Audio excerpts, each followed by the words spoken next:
ఉండడానికి, ఎంతోమంది ఆత్మీయ జీవితాల్లో కట్టబడ్డానికి, ఎంతోమంది బలపడ్డానికి, ఇంకా రూపాంతరపు అనుభవంలో ఇంకా ఉన్నతంగా ఉండాలి అనేటువంటి ఆకాంక్షతో తమ్ముడు తామే నలగొట్టుకుంటూ ఈ విషయాలన్నీ వింటూ ఉంటప్పుడు మాకంటూ చాలా సంతోషం కలుగుతుంది. హల్లెలూయా. ఈ వాక్య భాగాలను బట్టి మేము మీకు ఆశీర్వాదకరంగా ఉన్నందుకు దేవునికి స్తుతి కలుగుగాక.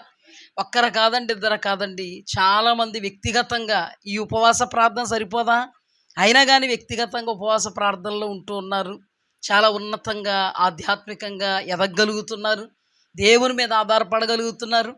ఏ పరిస్థితి వచ్చినా కూడా నిలబడగలిగేటువంటి సత్తాను పొందుకోగలుగుతున్నారు. అందును బట్టి విశేషంగా మేము దేవుణ్ణి స్తుతిస్తున్నాం. విశేషమైనటువంటి ప్రేమను మీ ఎడల కనుపరుస్తున్న వారమై ఇంకా విశేషంగా దేవుని యొద్ద నుండి బలమైనటువంటి ఉపదేశాలు మీ యొద్దకు తేవాలని మా ప్రార్థన మరియు మా ఆకాంక్ష. హల్లెలూయా. మనల్ని నిరీక్షణ ఎప్పుడు కూడా ఏం చేయదు, సిగ్గుపరచదు. మనము దేవుని వాక్యాన్ని విని విశ్వసించిన వారమైతే అమలుపరుచుకుంటే మన జీవితంలో అభివృద్ధిని చూడగలుగుతాం.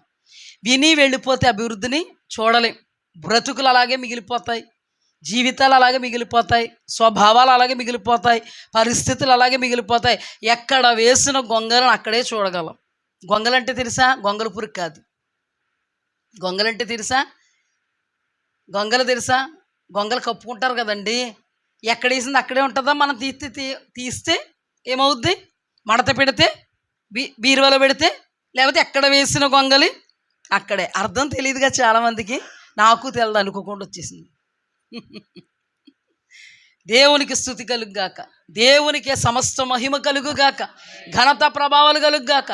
మనం ఎప్పుడు వర్ధిల్లగలుగుతామో తెలుసా? దేవుని వాక్యమును నిలబడినప్పుడు వర్ధిల్లడం అనేది సంభవము. దానిని ఆటంకపడేవాడు కానీ అడ్డుపడేవాడు కానీ ఎవడు ఉండడు. హల్లెలూయా. దేవుని మాట దూసుకుపోతూ ఉన్నప్పుడు ఆ మాట మీ హృదయంలో కార్యసిద్ధిని కలుగు చేసేటువంటి దేవుడు పక్షంగా మీరు నిలబడినప్పుడు అతీతమైన దేవుడు మీ పక్షంగా అతీత కార్యాలు చేయడానికి సమర్థుడు. హల్లెలూయా.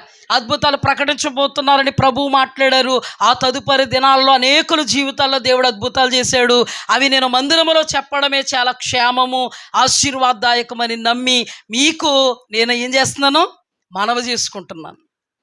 హల్లెలూయా. ఎందుకంటే దేవుడి కార్యాలు ఎప్పుడు రహస్యంగా జరిగిపోకూడదు. రహస్యమైన ఒకడు ఉన్నాడండి.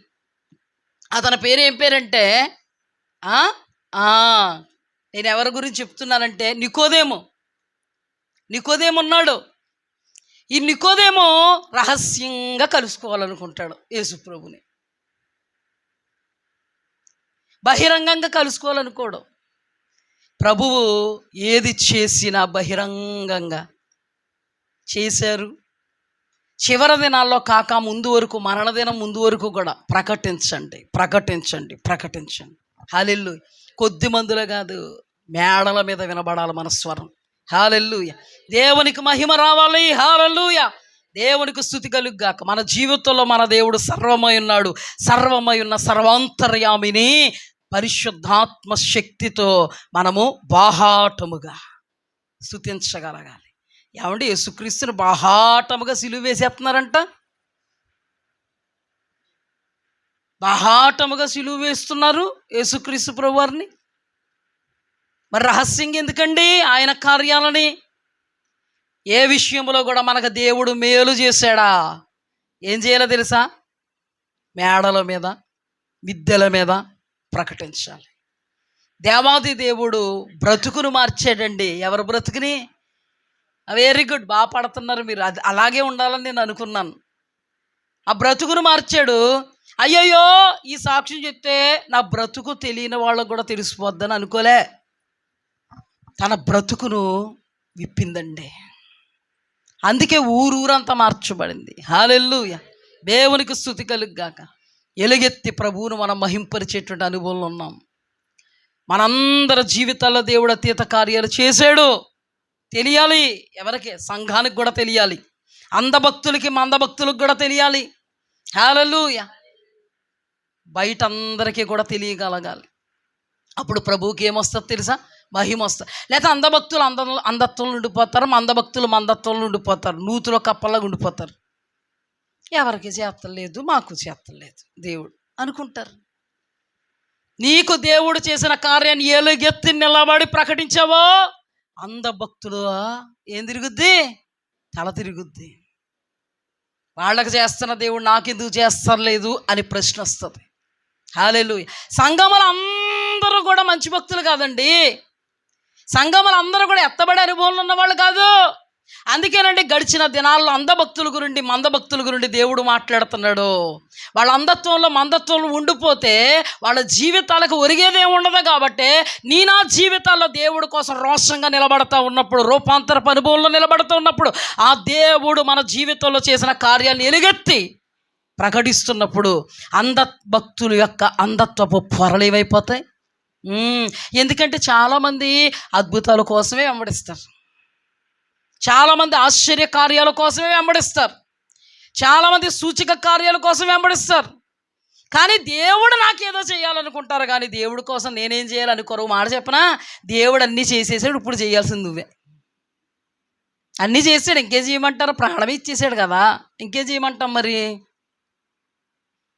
ఆయనకు మనం ఏదో చెయ్యాలనుకున్నప్పుడు ఆయన మనకు చేయక మానడు. ప్రాణమే పెట్టేసినటువంటి దేవుడు మన కోసం చెయ్యక మానడు, చెయ్యజాలనని చెప్పువాడు కాడు. ఆయన దగ్గర సర్వము సమస్తము ఏమై ఉంది? గుప్తమై ఉంది. హల్లెలూయా. ఈ సమయంలో ప్రభు మన కొరకు ఉద్దేశించిన వాక్య ధ్యానాంశము 2వ రాజుల గ్రంథము 2వ అధ్యాయము 11వ వచనం. వారింకను వెళ్ళుచు మాటలాడుచుండగా ఇదిగో అగ్ని రథమును అగ్ని గుర్రములను కనబడి వీరిద్దరిని వేరు చేసెను. అప్పుడు ఏలియా సుడిగాలి చేత ఆకాశమునకు ఆరోహణమాయును. అప్పుడు ఏలియా సుడిగాలి చేత ఆకాశమునకు ఆరోహణమాయను. హల్లెలూయా. పరిశుద్ధుడు అయిన దేవా, మహోన్నతుడా, మహాగరుడా, మీరు మాతో మాట్లాడితే మేము బ్రతుకుతాం. తండ్రి, గాడిదనయ్యా దేవా, నేనే అని నేను అనుకున్నానా? నా పతనం. ప్రభువా, నేనంటూ ఏది లేదు, మేమంటూ ఏమీ లేము. మేము మీ ఏర్పాటు జనాంగం, యథార్థంగా నీ సేవ చేయాలి అనుకున్నప్పుడు ప్రభువా దేవా, మీరు మమ్మను నడిపించుకుంటున్నారు. మీకు స్తుతి కలుగుగాక. మా నోట గుండా మీ మాట మాత్రం వినిపించండి. అది ఉపమాన అలంకారమేమి, అది మరి ఏదైనా కానీ ప్రభువా, నీ మాట మాత్రమే ఈ గాడిద నోట గుండా వచ్చుగాక. ప్రభువా, ఆ దినాన గాడిద మాట్లాడడం అద్భుతం, ఈ దినాన ఈ గాడిదలో నుండి నువ్వు మాట్లాడడం అద్భుతమే నాయన. కృపగలదేవా, అంధత్వపు మందత్వపు స్థితిగతుల యొక్క పొరలు రాలిపోవునట్లుగా నాయన ఈ గాడిదనుకు వాక్కిచ్చి నీ వాక్శక్తిని బట్టి ప్రభువా నీ ఘన కార్యములు నీవు చేయి నాయన. కృపచూపు. మా ధైర్యం మీరే, మా బలం మీరే, మా బలగం మీరే. మా హస్తాలకు అప్పగించినటువంటి మంద యొక్క స్థితిగతులు పరిస్థితులు తండ్రి మార్చగల శక్తిమంతుడు నీవే. నన్నైనా మమ్మునైనా రూపాంతరపరిచువాడవు నీవే, నిత్య మహిమకు నడిపించువాడవు నీవే. ఆ నిత్య మహిమకు నడిపింపబడు నిమిత్తమే మీ పవిత్ర పాద సన్నిధిలో మేము నిలుచున్నాం తండ్రి. కృపతో మమ్మల్ని జ్ఞాపకం చేసుకోండి. మరి ఏలియాను మాకు ముందుంచబోతున్నావు. మరి ఏలియాలో నుండి నాయన మీరు ఏ మాటలు మాతో మాట్లాడని ఉన్నారో తండ్రి, నాకైనా మాకైనా వినగలిగే చెవి గ్రహించే మనస్సు ఇవ్వయ్యా. అపవాదికి మేము ఏమాత్రం అవకాశం ఇవ్వకూడదు. పరిశుద్ధాత్మ శక్తితో గ్రహించే ఆత్మతో ప్రభువా నన్నైనా మమ్మైనా మీరు నిలబెట్టండి, నింపండి. మీకే సమస్త మహిమ కలుగునట్లుగా ప్రభువా మీ ఘన కార్యములను బట్టి మీ నామం హెచ్చింపబడు నిమిత్తం ప్రభువా మీరే మాతో మేము కాముకిగా మాట్లాడండి. సాతానికి రిలైపరిచి శప్పించి బంధించమని యేసు అతి పరిశుద్ధ నామమును అడిగి వేడుకొని పొందుకొని ఉన్నాం పరమ తండ్రి. ఆమేన్. హల్లెలూయా. గడిచిన దినాల నుండి మనం రూపాంతరపు అనుభవం గుండి మనం ధ్యానం చేస్తున్నాం. ఎత్తైన కొండ శిఖరపు అనుభవము. దేవుని యొక్క సన్నిధిలో ఉన్నప్పుడు, ఆయన సహవాసములో ఉన్నప్పుడు మనము రూపాంతరత అనుభవంలోనికి వస్తామని, మన ముఖ రూపాలు మారతాయని, మన వస్త్రములు తెల్లనివై దగదగా మెరిగినటువంటి ఆధ్యాత్మికమైనటువంటి అనుభవాల్లో మనం ఉండగలమని అనేక దృష్టాంతాలలో నుండి పరిశుద్ధాత్మ దేవుడు మనతో మాట్లాడారు. ఈ దినం కూడా మనతో ఏలియా జీవితంలో నుండి దేవాది దేవుడు మాట్లాడబోతున్నారు. హల్లెలూయా. ఆయన మాటలు మనకు క్షేమ సాధనములు, మన బ్రతుకుల్లో ప్రతి చీకటి ఛాయ, చీకటి కోణాన్ని తెలియజేసేది వాక్యం. ఇదిగో నీవు త్రోవలో నడుస్తున్నావు నా బిడ్డ, నేను దీవిస్తా ఆశీర్వదిస్తా అని భరోసాతో కూడినటువంటి ఆశీర్వాదపు వాక్కులు వెదజల్లేది దేవుని వాక్యం. హెచ్చరించేది వాక్యం, గద్దించేది వాక్యం, బుద్ధి చెప్పేది వాక్యం, నిలబెట్టేది దేవుని వాక్యం. ఇక్కడ ఏలియాను మనం దృష్టిస్తున్నట్లయితే ఇక్కడ ఎలీషా మరియు ఏలియాలు ఇద్దరూ కూడా మాటలాడుకుంటూ ఉంటుండగా, అంటే ఈ సందర్భం ఏంటంటే దేవాది దేవుడు ఏలియాను కొనిపోయేటువంటి దినాలు ఆసన్నమయ్యాయి. ఎప్పుడైతే దేవుడు ఏలియాని కొనిపోవాలనుకున్నాడో ఆ మాట లేదా ఆ కార్యాన్ని రహస్యంగా ఏమీ ఉంచలేదు. ఏలియా కొనిపోబడేటువంటి ఆ సమయం వచ్చేటప్పటికి ఏలియా దగ్గర ఉన్నటువంటి శిష్యులకి తెలుసు, అలాగే ఎలీషాకి కూడా తెలుసు. శిష్యులందరూ కూడా ఎలీషాను వెంబడించట్లేదు కానీ ఏలియాను వెంబడించట్లేదు కానీ ఎలీషా ఏలియాను వెంబడిస్తున్నప్పుడు వాళ్ళ వైఖరి ఎలా ఉందంటే, ఎందుకు వెంబడిస్తున్నావు, నీకు తెలీదా మీ గురువు గారిని దేవుడు కొనిపోతాడు కదా పరమునకు, నీకు తెలీదా, మాకు తెలుసు, అందుకే మేము వెంబడించట్లే, చేతులు ముడుచు కూర్చున్నాం, ఏం జరుగుతుందని చూస్తున్నాం,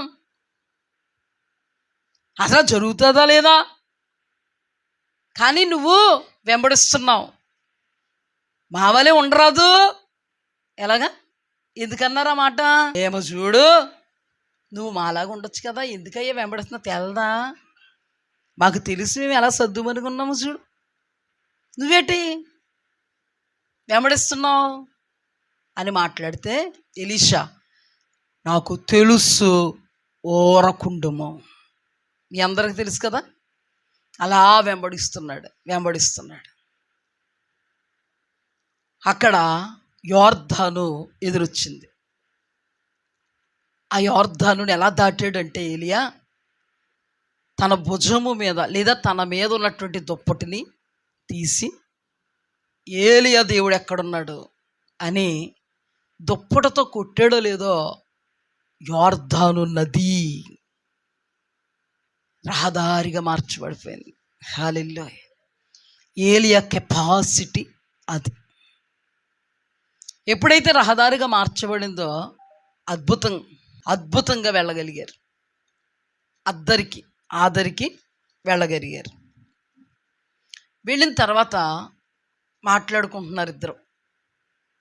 ఏలియా మాట్లాడుతున్నాడు, ఏం కావాలి నీకు, నీపై ఉన్నటువంటి 2 పాళ్ళ అభిషేకం నాకు కావాలి.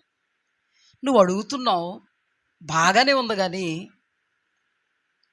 మరి అది కొంచెం కష్టతరంగా ఉంది. ఇలా వాళ్ళిద్దరూ మాట్లాడుకుంటూ ఉన్నప్పుడు జరిగిన సందర్భం ఏంటంటే, అగ్ని రథములు, అగ్ని గుర్రం, అక్కడ రాయబడి ఉంది అగ్ని రథము, అగ్ని గుర్రము అని రాయబడి ఉంది. వచ్చి వీళ్ళిద్దరిని వేరు చేసి అంట, ఎవరిద్దరిని, ఏలియాను ఎలీషాను వేరు చేసిన తర్వాత సుడిగాలు వచ్చి ఇతనిని తీసుకెళ్ళిపోతుంది. ఒక్క ఇమాజినేషన్ మీరు చేసుకోండి, జస్ట్ ఇమేజ్ చేసుకోండి. ఏరోప్లేన్ ఎక్కవట్టుకో తీసుకుపోయింది అనుకో, ఎలా ఉంటుంది? ఏరోప్లేన్ ఎక్కవనుకో, ఎక్కలేదులేండి అని అనుకోకండి, ఎక్కితే తీసుకెళ్తా ఎలాగా, కింద నుంచి అలా కదా, ఎగ్జాక్ట్గా సుడిగాలు కూడా ఏరోప్లేన్ లాగా తీసుకెళ్ళిపోయింది. ఎవరిని? ఏలియాని. అగ్ని అక్కడ రాయబడిన మాట ఏంటంటే, అగ్ని గుర్రములను, అగ్ని రథమును, అగ్ని గుర్రములను కనబడి ఇద్దరిని వేరు చేసి ఈయనని అద్భుతంగా ఒక సుడిగాలు వచ్చి, అగ్ని రథం ఎందుకు, గుర్రాలు ఎందుకు, సింహాసనం ఈయనకి. రథాలను ఏం లాగుద్దండి, గుర్రం లాగుద్దా? ఇప్పుడు ఆ రథం ఎందుకు? ఎవరిని ఎక్కించుకోవడానికి? ఏలియాని. ఇప్పుడు సుడిగాలు ఎందుకు? ఏరోప్లేన్ లాగా. ఇదేంటి షీటు? ఏది? సింహాసనం. ఎలా తీసుకెళ్తున్నాడు దేవుడు? మనమైతే ఏరోప్లేన్లో కూర్చుంటే షీట్లు ఉన్నాయి మనకి. మరి ఇక్కడ ఆయన నిలబడితే సుడిగాలు తీసిపోయిందా? కాదు. అగ్ని గుర్రము, రథము, గుర్రములు కనబడి రథాన్ని ఎన్ని లాగుతాయండి? ఇదేం పెద్ద ఇది కాదులే, చెప్తాను తర్వాత లోతు, కానీ ఫస్ట్ జస్ట్ అర్థం అవడం కోసం. ఎక్కడి నుంచి వచ్చాయంట రథము గుర్రములు? ఎక్కడి నుంచి వచ్చాయి?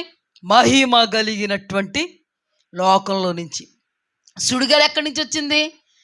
సుడిగాలిలో నుండి యెహోవా దేవుడు అడిగేటి ప్రశ్నలకు బదులేది సోదరా? దేవాది దేవుని జ్ఞానానికేది జ్ఞానం? దేవాది దేవుని జ్ఞానానికేది జ్ఞానం? సరితూగుతుందా ఓ సోదరి? ఆయన జ్ఞానానికి అసలు సరితూగద్దండి. సుడిగాలిలో నుంచి మాట్లాడే దేవుడు మన దేవుడు. హల్లెలూయా. సుడిగాలిని వాడుకునే దేవుడు మన దేవుడు. హల్లెలూయా. ఈ సుడిగాలి సైతానుగాడు వచ్చాడే ఎక్కడికి? యోబు దగ్గరికి. ఆ సుడిగాలి కాదు ఇది. దేవదేవుడు సుడిగాలిలో నుండి భక్తుడైనటువంటి ఏలియాను అగ్ని రథము గుర్రములతో సుడిగాలిలో నుండి కొనిపోయాడండి. హల్లెలూయా. పరిశుద్ధ గ్రంథం అంతా చూడండి మీరు, అతీతమైనటువంటి ఏలియా మనకు కనబడతాడు. హల్లెలూయా. అతీతుడైన ఏలియా. రూపాంతరపు అనుభవంలో ఎవరెవరు వచ్చారండి? యేసు క్రీస్తు ప్రభు వారి వద్దకి ఏలియా మరియు మోషే. మోషే మరణించాడు. ఏలియా మరణమే రుచి చూడకుండా కొనిపోబడ్డాడు. హల్లెలూయా. అంటే ఈ భూమి మీద ఉన్నప్పుడు మహిమ కలిగినటువంటి అనుభవములో అతడు నిలవబడగలిగాడు. హల్లెలూయా. ఎక్కడున్నప్పుడు? భూమి మీద ఉన్నప్పుడు. ఎలీషాలు ఇద్దరు ఉన్నారు, కానీ ఏలియాను ఎలీషాను వేరుపరిచింది ఏమొచ్చి? అగ్ని రథము గుర్రములు వచ్చి సుడిగాలి కొనిపోయింది. ఇప్పుడు ఏలియా ఎక్కడున్నారు? మహిమ కలిగినటువంటి లోకములో. దేవునికి స్తుతి కలుగుగాక. ఇప్పుడు మోషేని మనం చూసినట్లయితే మోషే చనిపోకుండానే, మోషే చనిపోయిన తర్వాత మనం మహిమలోనికి వెళ్ళడం చూడగలుగుతాం. మహిమలో ఉన్నటువంటి మోషే, మహిమలో ఉన్నటువంటి ఏలియా రూపాంతరపు అనుభవంలో యేసు క్రీస్తు ప్రభు వారి ప్రక్కన నిలిచినట్లుగా మనం చూడగలుగుతాం. ఇప్పుడు టోటల్గా ఆదికాండం మొదలుకొని ప్రకటన గ్రంథం వరకు మీరు చూస్తే ఏలియా స్పెషల్. హల్లెలూయా. ఏలియా ఎవరు? స్పెషల్. అయితే ఏలియా స్పెషల్ అయినప్పుడు ఈ భూలోకములో దేవుడి చేత ఏర్పాటు చేయబడినటువంటి వారిలో ఈయనని స్పెషల్గా చేసినప్పుడు స్పెషల్ అనబడిన వాళ్ళు ఉండరా? ఆయనకు సాదృశ్యంగా స్పెషల్ అనబడిన వాళ్ళు ఉంటారంటారా? ఉంటారా? అందరూ స్పెషలేనా? అందరూ ఏలియాలేనా? కాదు. ఒకరు ఏలియా అయితే ఒకరు ఎలీషా, ఒకరు ఎలీషా అయితే ఒకరు మోషే, ఒకరు మోషే అయితే ఒకరు సమూయేలు, ఒకరు సమూయేలు అయితే ఒకరు చిన్న ప్రవక్త, ఒకరు పెద్ద ప్రవక్త. అలా ఉంటారు దేవుడి దృష్టిలో. అందరు ఆత్మపాళ్ళు ఒకటి కాదు, కానీ ఏలియా మీద ఉన్నటువంటి అభిషేకం డిఫరెంట్. హల్లెలూయా. ఏలియా లోకములో ఉన్నప్పుడు ఎవని సన్నిధిని నేను నిలవబడి ఉన్నాను, యెహోవా జీవము తోడు. ఆయన అడ్రస్ ఏంటి? ఆయన చిరునామా ఏంటండి? దేవుని సన్నిధి. హల్లెలూయా. ఆయన అడ్రస్సే దేవుని సన్నిధి. ఆయన ఎక్కడుంటాడో దేవుని సన్నిధిలోనే. ఎక్కడ గడుపుతాడు? దేవుని సన్నిధిలోనే. ఎవరు అతనికి అతీతులు? దేవుడే. ఎవరితో మమేకమయ్యాడు? దేవునితోనే. అందుకే మరణం కూడా రుచి చూడకుండా దేవాది దేవుడు ఏలియాని కొనిపోవాలనుకున్నాడు. ఏలియా తన జీవితంలో అహాబు భార్య అయినటువంటి యెజెబెలు చంపేద్దాం అనుకున్నప్పుడు ఏలియా ఎంత మట్టుకు చాలు నాకు, నన్ను తీసేసుకో ప్రభువా అన్నాడా లేదా? కానీ అందరిలాగా ఏలియా ఆలోచించాడు. అందరూ చచ్చిపోతారు కదా, నేను కూడా ఒకరోజు చనిపోతాను కదా, కానీ నా చావు ఈమె చేతుల్లో రాకూడదు. అందుకని ముందు ఆమె చేతుల్లో నేను చావడం కంటే మహానుభావ నన్ను నువ్వు తీసిపో. కానీ దేవుడు ప్రణాళిక వేరు. ఏలియా ఊహకు మించినటువంటి ప్రణాళిక దేవుడు ఏలియా మీద వేసుకున్నాడు. ఏలియా భయకంపితుడై అహాబు భార్య అనబడేటువంటి యెజెబెలు చేతుల్లో నేను చచ్చిపోకూడదు ప్రభువా, అందుకే నన్ను తీసుకుంటే నీ శక్తికి మించిన ప్రయాణం ఇంకా ఉందని శక్తికి మించి ప్రయాణములో నడిపించి మరణమే రుచి చూడకుండా అగ్ని రథము చేతను గుర్రముల చేతను పరలోకానికి కొనిపోయాడు దేవుడు ఏలియాను. హల్లెలూయా. ఎందుకంటే ఏలియా బ్రతికిన బ్రతుకు అంత ఘనమైనది, ఏలియా జీవితం అంత రోషం కలిగినది. హల్లెలూయా. ఇప్పుడు మనం ఏలియా జీవితాన్ని ధ్యానం చేసుకుంటున్నట్లయితే ఈ లోకములో ఉన్నప్పుడే అతడు పరిపూర్ణుడయ్యాడంటాను నేను. హల్లెలూయా. ఈ లోకములో, ఈ భూలోకములో ఉన్నప్పుడే అతడు పరలోకమునకు ఎక్కిపోగలిగేటువంటి ఆధ్యాత్మికమైన గుణగణ లక్షణాలను అలవరుచుకున్నాడు. దేవునికి స్తుతి కలుగుగాక. హల్లెలూయా. ఏలియా జీవితం ఎంత అతీతమైన జీవితం అంటే దేవుని సన్నిధిలో నిలవబడగలిగేటువంటి అనుభవం. అందుకే అతనిలో ఏ రిమార్క్ లేదు. చాలామంది రిమార్కులు చెప్తున్నారండి ఇప్పుడు. ధ్యానాలు అంటండి, హలో ధ్యానాలు అంటండి, ఏలియాలో రిమార్కులు చెప్తున్నారు. ఆ రిమార్కులు చెప్పిన వాళ్ళ ఏమీ లేదన్నమాట. అయితే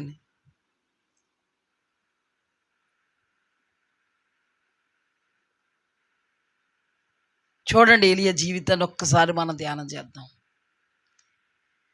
ఏలియా ఎవని సన్నిధిని నేను నిలవబడి ఉన్నానో యెహోవా జీవము తోడు, మంచైనను వర్షమైనను కురవకుండును అని ఏలియా దేవుని మాటగా చెప్తా, నా మాట జరుగుగాక. హల్లెలూయా. దేవుడు ఈయనకి చెప్తే ఈయన మాట పట్టుకొచ్చి జరుగుగాక అని అనలేదు. అక్కడ ఏలియాలో ఉన్నటువంటి అభిషేకం యొక్క పాళ్ళు, అతని యొక్క కెపాసిటీ, అతని ఆధ్యాత్మికమైన అనుభవం ఎంత గొప్పదంటే అహాబు పొరపాటులో ఉన్నాడు. అహాబు రాజు పొరపాటులో ఉన్నాడు, విగ్రహారాధికుడైపోయాడు. తన జీవితంలో రాయబడి ఉంది, అహాబు వంటి దౌర్భాగ్యంగా బ్రతికిన వాళ్ళు బ్రతుకులు ఏవి లేవంటే ఇతన్ని మించిన బ్రతుకులు. యెరోబాము రాజు కంటే చెడిపోయిన అనుభవంలో ఉన్నాడంట అహాబు. యెజెబెలును చేసుకున్నాడంట, యెజెబెలు మాట వింటాడంట, బహు దుర్మార్గుడంట అహాబు. అలా రాయబడి ఉంది వాక్యంలో. అలా రాయబడుతున్నప్పుడు దేవుని సన్నిధిని నిలవబడేటువంటి ఏలియాకి కోపం ఊగిపోయిందండి. ఎలా వచ్చిందండి కోపం? దైవజనుడికి కోపం ఎప్పుడు వచ్చిందంటే, రాజు అయినటువంటి అహాబు దైవ చిత్తములో ఉండకుండా దేవుని సంకల్పములో ఉద్దేశాల్లో ఉండి దేవుని యొక్క బిడ్డలు రాజ్యం అనబడేటువంటి దేవుని యొక్క ఇశ్రాయేలీల రాజ్యాన్ని, సామ్రాజ్యాన్ని పరిపాలన చేయకుండా దేవుడు కాక దేవుని స్థానములో అషారాదేవి బయలు దేవతలను పూజించేటువంటి అనుభవంలో ఉంటూ దేశం అంతటిని విగ్రహారాధనకు ప్రేరేపించినటువంటి దుస్థితులకు దిగజారిపోయినట్టుగా ఏలియా చూస్తున్నాడు. ఎవరిని?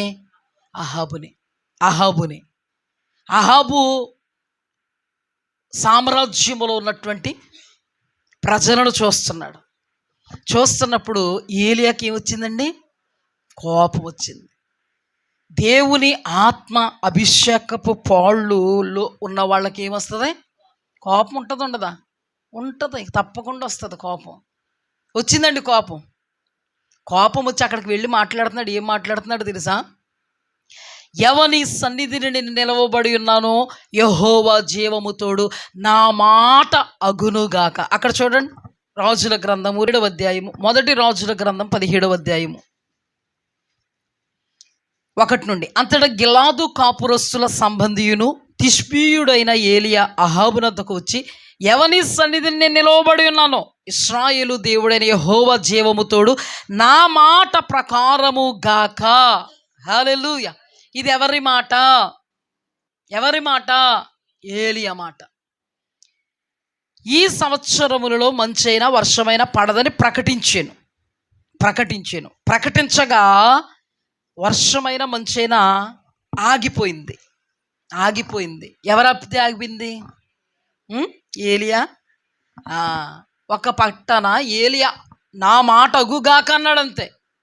అనగానే వర్షం ఆగిపోయింది, మంచు కురవలేదు.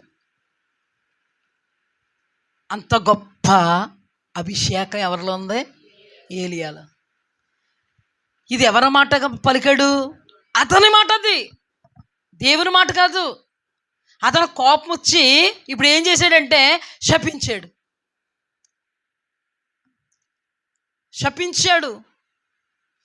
అంటే ఆత్మపాళ్ళు కలిగిన వాడు శపిస్తాడా? ఎస్. కోపం వస్తే శాపాలు వస్తాయా? నోట్లోంచి వస్తాయి, శాపాలు వస్తాయి. శపించినోడు తప్పుడోడా? కాదు. మరి అలాగైతే అతను తప్పుడోడు అంటే వర్షము ఆగిపోకూడదు, మంచు ఆగిపోకూడదు, ఎందుకంటే అవన్నీ దేవుని స్వాధీనంలో ఉంటాయి. అలాంటప్పుడు ఏలియా నా మాట అగుగాక, వర్షమైనను మంచైనను కుర్రవ్వకూడదంతే అనగానే స్టాప్. అంటే దేవుడు పక్షంగా ఏలియా ఉన్నాడు, ఏలియా పక్షంగా దేవుడు ఉన్నాడు. ఇద్దరు కలిసి పని చేస్తున్నారు. ఎందుకు వచ్చి కోపం వచ్చి శపించాడా లేదా? ఏలియా శపించాడు. అంటే శపించడం తప్ప? అంటే ఈ భాగం కాదా? ఈ కోణం కాదా? వాక్యంలోది కాదా? ఇది వాక్యంలోది కాదా? అసలు అతనిలో ఏ ఆత్మ ఉంది? దేవుని ఆత్మ. దేవుని ఆత్మ శపిస్తుందా? దేవుని ఆత్మ కఠినంగా మాట్లాడద్దా? దేవుని ఆత్మ గద్దింపుతో మాట్లాడద్దా?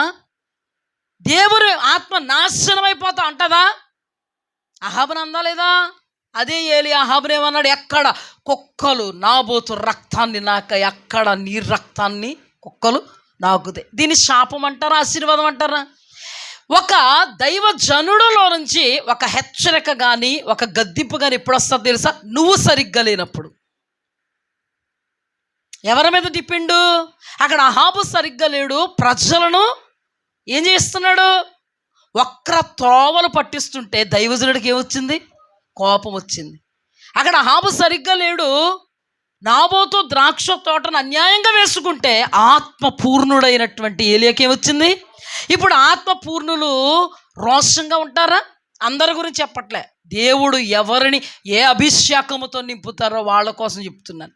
అక్కడ ఏలియా తప్పు అని అనుకుంటే ఈ రోజున రోషంగా మాట్లాడుతున్న దైవజనులు కూడా తప్పే. గద్దింపు వాక్యాలు చెప్తున్న వాళ్ళు తప్పే, ఖండిస్తున్న వాళ్ళు తప్పే, హెచ్చరిస్తున్న వాళ్ళు తప్పే. కానీ గద్దింపు, ఖండింపు, హెచ్చరిక ఎందుకు? బాగుపడడానికి, మహిమ కలిగిన అనుభవాల్లో నిలబెట్టడానికి, సెట్ రైట్ చేయడానికి, సరి చేయడానికి. హల్లెలూయా. దేవునికి స్తుతి కలుగ్గా. ఇప్పుడు ఏలియా పైనటువంటి అభిషేకములో ఏముంది? రోషం. నేను అన్నాను కదా, దేవుడు రోషం కలిగిన వాడు. ఆ దేవుని యొక్క ఆత్మలో ఉండే స్వభావం కదా ఇది? కాదంటారా? ఇది చాలా ఆవశ్యకం. మీకు ప్రభు ఎంతవరకు నడిపించుకుంటారో నాకు తెలియదు, ఎలా నడిపించుకుంటారో కూడా నాకు తెలియదు. చాలా జాగ్రత్త సుమా, చాలా జాగ్రత్త. యేసుక్రీస్తు ప్రభు వారు కరుణామయుడు, సాగదీస్తాం కదండి, దయామయుడు. అలాంటప్పుడు మరి అంజూరపు చెట్టు దగ్గర శపించాడా లేదా దేవుడు? శపించినప్పుడు అంజూరపు చెట్టు ఏమైంది? ఎందుకంట? అంజూరపు చెట్టు ఫలాలు లేనందుకు. చెట్టు ఒక మనిషికి సాదృశ్యంగా ఉంటే దేవుడు ఎలా ఉండమంటున్నాడో అలా ఉండకపోతే దేవుడు కోపం వస్తే దేవుడు శపిస్తాడు. దేవుని ఆత్మతో ఉన్న దైవజనుడు కూడా ఏం చేస్తాడు? ఆ మాటను ప్రకటిస్తాడు, అంతే. కొంతమంది అంటారండి, క్రైస్తవులు భయపెట్టేస్తున్నారండి పాస్టర్ గారులు, భయపెట్టేస్తున్నారండి పాస్టర్ అమ్మగారులు. అందుకేనండి వాళ్ళు ఎంతైనాను అలాగే పడి ఉంటారు పాపం. వీడు చెప్పాలి. అవునమ్మా, మిమ్మల్ని భయపెట్టేస్తున్నాం పాపం. ఈ రోజుల్లో చాలామంది అలాగే అంటున్నారు, భయపెట్టేస్తారంట. ఇది వాస్తవమా కాదా? బైబిల్ మీ చేతుల్లో ఉంది, మీరు చదివారా లేదా? ఇది వాస్తవమా అవాస్తవమా? భయపెట్టేస్తే భయపడిపోయే రకాల మనం ఏమా? అంత భయపడిపోయే సంఘాలని అంత భయపడిపోయే సంఘాలు పట్టుకుని ఉంటున్నారా? అంత భయపడిపోయి ఎదురెట్టేసుకుంటున్నారా? అంత భయపడిపోయి పిచ్చాపాటి మాటలు మాట్లాడుతున్నారా? అంత భయపడిపోయి మీదకి వచ్చేస్తున్నారా? పాపం ఈ మాట్లాడేవాడికి తెలుస్తలేదు ఏమిని. కొంతమంది అంట అంతా నాకే తెలుసు అనుకుంటారంటండి. నూతులో ఉన్నటువంటి కప్ప అంట అదే ప్రపంచం అనుకుంటుంది, అంతా నాకే తెలుసు అంటదంట. బయటకు వచ్చేటడికి దానికి కన్ను సరిపోదంట ప్రపంచాన్ని చూడడానికి. అలాగే నూతులో కప్పలు లాంటి వాళ్ళు ఈ క్రైస్తవులు, ఈ దైవ జనాంగం గురించి, నిక్కచ్చిగా సేవ చేస్తున్న వాళ్ళ గురించి ఏం మాట్లాడతారు? అంతలా భయపెట్టేయాలండి. భయపెట్టకపోతే ఇది అహాబుని ఎందుకు అనాల్సి వచ్చిందండి ఏలియా? అహాబుని ఎందుకు అనాల్సి వచ్చింది ఏలియా? తిన్నంగా ఉన్నాడనా, కుదురుగా ఉన్నాడని. పాపం అహాబుని భయపెట్టేస్తే భయపడిపోయాడు అహాబు. మహిమ కలిగిన లోకంలో టర్న్ అయిపోయాడు. అలాగా ఏమా, కుక్కలతో నాకబడేటువంటి అనుభవం వచ్చేసింది మారని కారణాన. జాగ్రత్త, భయపెట్టడం కాదండి. దేవుడు ఎవరికి ఏ ఆత్మాభిషేకం ఇస్తాడో, ఏ ఆత్మ పాళ్ళు ఇస్తాడో, ఏ పిలుపిస్తాడో ఆ పిలుపుతో మేము మా ముందుకు ఏమో చేయాలి, కొనసాగాలి. అందరూ ఒకటి కాదు. అబ్బా వాళ్ళ మాటలు నవ్వించి కవ్వించి ఎంత బాగుంటాయో, మా వాళ్ళు కుచ్చుకట్టుగా ఉంటాయి అనుకుంటే తప్పెవరిది? మనదే. యేసుక్రీస్తు ప్రభు వారి కోపం వచ్చినప్పుడు ఏం చేశారు తెలుసా? అంజూరపు చెట్టుని శపించారండి. పౌలుకు కోపం వచ్చింది. ఎక్కడో తెలుసా? ఒక ఎలుమానబడినటువంటి వాడు ఒక అధిపతి దగ్గర ఉన్నాడు. ఆ అధిపతి దగ్గర పనిచేసేవాడు ఎలుమానబడే గారిడివాడు. పౌలయ్య గారేమో వాక్యం చెప్తుంటే ఎలుమ తిన్నని మార్గంలో నుంచి తప్పిస్తుంటే ఏమన్నాడు తెలుసా పౌలు? ఏయ్, సూర్యుని చూడకుందు. ఇది ఎవరి మాట? దేవుడు వచ్చి స్వరం వినిపించి ఇలాగని బాబు అన్న మాట కాదు ఇది. కోపం వచ్చింది, ఏనాళ్ళు లేనటువంటి రోషం వచ్చింది. ఒక్క మాట విడుదల చేశాడంతే, నీవు సూర్యుడిని చూడకుందువుగాక అనగానే ఎవరన్నా నన్ను పట్టుకుంటారా, నన్ను నడిపిస్తారా అన్న స్టేజ్కి వెళ్ళిపోయాడు. ఎవరో ఎలీషా తెలుసా? చిన్నపిల్లలు చిన్నపిల్లల్లా ఉండాలి. బోడివాడా బోడివాడా ఎక్కిరా ఎక్కిరా అన్నాడు. ఆయన బోడుడే, కానీ ఆయన ఎవరు? దేవుని ప్రతినిధి. దేవుడు భయంకరుడు. దేవుడు ఎవరో తెలుసా? రోషం కలిగిన వాడు. ఆయన ఏర్పాటు అంతే. ఆయన ఏర్పాటు ఇప్పుడు ఏమన్నాడు? అతను బోడోడుగా ఉంటే నీకెందుకు, బొండోడుగా ఉంటే నీకెందుకు, సన్నంగా ఉంటే నీకెందుకు, ఆయన ఎలా ఉంటే నీకెందుకు, అంతే కదా. ఎలా ఉంటే నీకెందుకు, నీ కర్మకంతే. ఆయన బోడోడైతే ఏమైంది పాపం, వయసు వచ్చింది, గుండు అయ్యింది. నువ్వు సన్నంగా ఉన్నావు, లావు అవ్వగలవా? పోనీ నువ్వు లావుగా ఉన్నావు, సన్నం అవ్వగలవా? పిల్లలకి తల్లిదండ్రులు ఏం చేయాలండి? నేర్పాలండి. తల్లిదండ్రులు అష్టవంకరల కింద ఉన్నారనుకో, పిల్లల్ని బట్టి బాదుకోవాల్సిన పరిస్థితి వస్తుంది. ఇప్పుడు ఈ పిల్లలు ఏమన్నారంట? పాపం ఆయన మా నాన్న ఆయన వెళ్ళిపోతున్నారు పాస్టర్ గారు, ఆయన ద్వారా అప్పటికే చాలా గొప్ప కార్యాలు జరిగాయి. ప్రజలకు అందరికీ తెలుసు, ఆ పిల్లల తల్లిదండ్రులకు తెలుసు అతను ఏంటో, అతని కెపాసిటీ ఏంటో. ఇప్పుడంట తల్లిదండ్రులు పిల్లలకి ఏం నేర్పలేదు? భయము భక్తి నేర్పలేదు. అందుకని పిల్లలు తిన్నంగా ఉండక, కోతులు చూసారా తిన్నంగా ఉండవు, అలాగా బోడివాడ ఎక్కిరా బోడివాడ ఎక్కిరా అన్నారంట. పాపం ఎవరి మాటగా విడుదల చేశాడు? ఎవరి మాటగా శపించాడు? ఎలీషా. అక్కడే రాయబడం చూపించేస్తాను చూడండి. ఇక్కడే 2వ రాజుల గ్రంథం 2వ అధ్యాయము 23. అక్కడ నుండి అతడు బేతేలునికి ఎక్కి వెళ్ళును. అతడు త్రోవను పోవుచుండగా బాలురు పట్టణములో నుండి వచ్చి బోడివాడ ఎక్కిపోమ్ము బోడివాడ ఎక్కిపోమ్మని అతను అపహాస్యము చేయగా అతడు వెనకగా తిరిగి వారిని చూచి యెహోవా నామమును బట్టి వారిని శపించెను. ఈ శాపం ఎవరిదే? అతనిదే. అతడే శపించాడు. ఎవరి నామాన్ని బట్టి? ఇక్కడ ఏలియా నా మాట ప్రకారం అవుగాక అన్నాడా లేదా? శాపం వచ్చిందా లేదా? ఇక్కడ కూడా ఎలీషా యెహోవా నామమును బట్టి శపించాడు. ఇప్పుడు ఆయన ఎవరో నామాన్ని బట్టి శపించలేదు, యెహోవా నామమే, నువ్వు నేను సేవిస్తున్న దేవుని నామమే. ఇప్పుడు శాపం ఉందా? అష్టవంకరలా తిరిగితే శపింపబడతారు. ఎవరి ద్వారా? దేవుని ద్వారా శపింపబడతారు. దైవజనుడు దగ్గర కూడా ఉండాల్సినటువంటి విధానంగా ఉండలేదనుకో, మీ కర్మ కాలిపోయి వాళ్ళ నోట్లో నుంచి ఏదన్నా మాట వచ్చిందనుకో, జీర్ణించుకుందాం. మీరు నేనునే దైవజనులు ఉన్నారు కదా, మాకు లేరా? మా తోటి దైవజనులు మాకు సంబంధించిన వాళ్ళే. అందుకని మేము ఎలా ఉండాలి? అందరి దగ్గర అభిషేకాన్ని గౌరవించాలి. హల్లెలూయా. ఆ బోడితనాన్నిగా చూడడం, అభిషేకం చూడు. అభిషేకాన్ని చూసి భయపడు. ఏర్పాటు చేసుకున్నది నువ్వు కాదు, నేనో కాదు. ఊగమ్మా అంటే ఊగడానికే, ఆగు అంటే ఆగిపోవడానికే దేవుడు ఏర్పాటు చేసుకున్నాడు. బోడువాడు అయ్యాడు. మరి బోడువాడ ఎక్కిపోమ్మనగానే యెహోవా నామమును శపించగానే జరిగిన సంఘటన ఏంటో తెలుసా? ఎలుగుబంట్లు వచ్చేసి చీల్చేసి అంట. అంటే దేవుడు ఆయన కలిసి పని చేయట్లేదా? ఎంత పవర్ ఉంది అభిషేకానికి, ఎంత శక్తి ఉందంట అభిషేకానికి. అందుకే దైవజనులు అనబడినటువంటి వారు, మేమైనా దైవజనులైనా సంఘానికి బోధిస్తారు ఇవన్నీ. ఎందుకు? అనార్థాలు జరిగిపోతాయి కాబట్టి. అనార్థాలు జరిగిపోతాయి. ఏమంటే తెలియకపోతే చాలా అనార్థాలు జరిగిపోతాయి.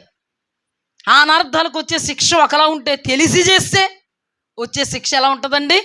మరోలాగా ఉంటుంది.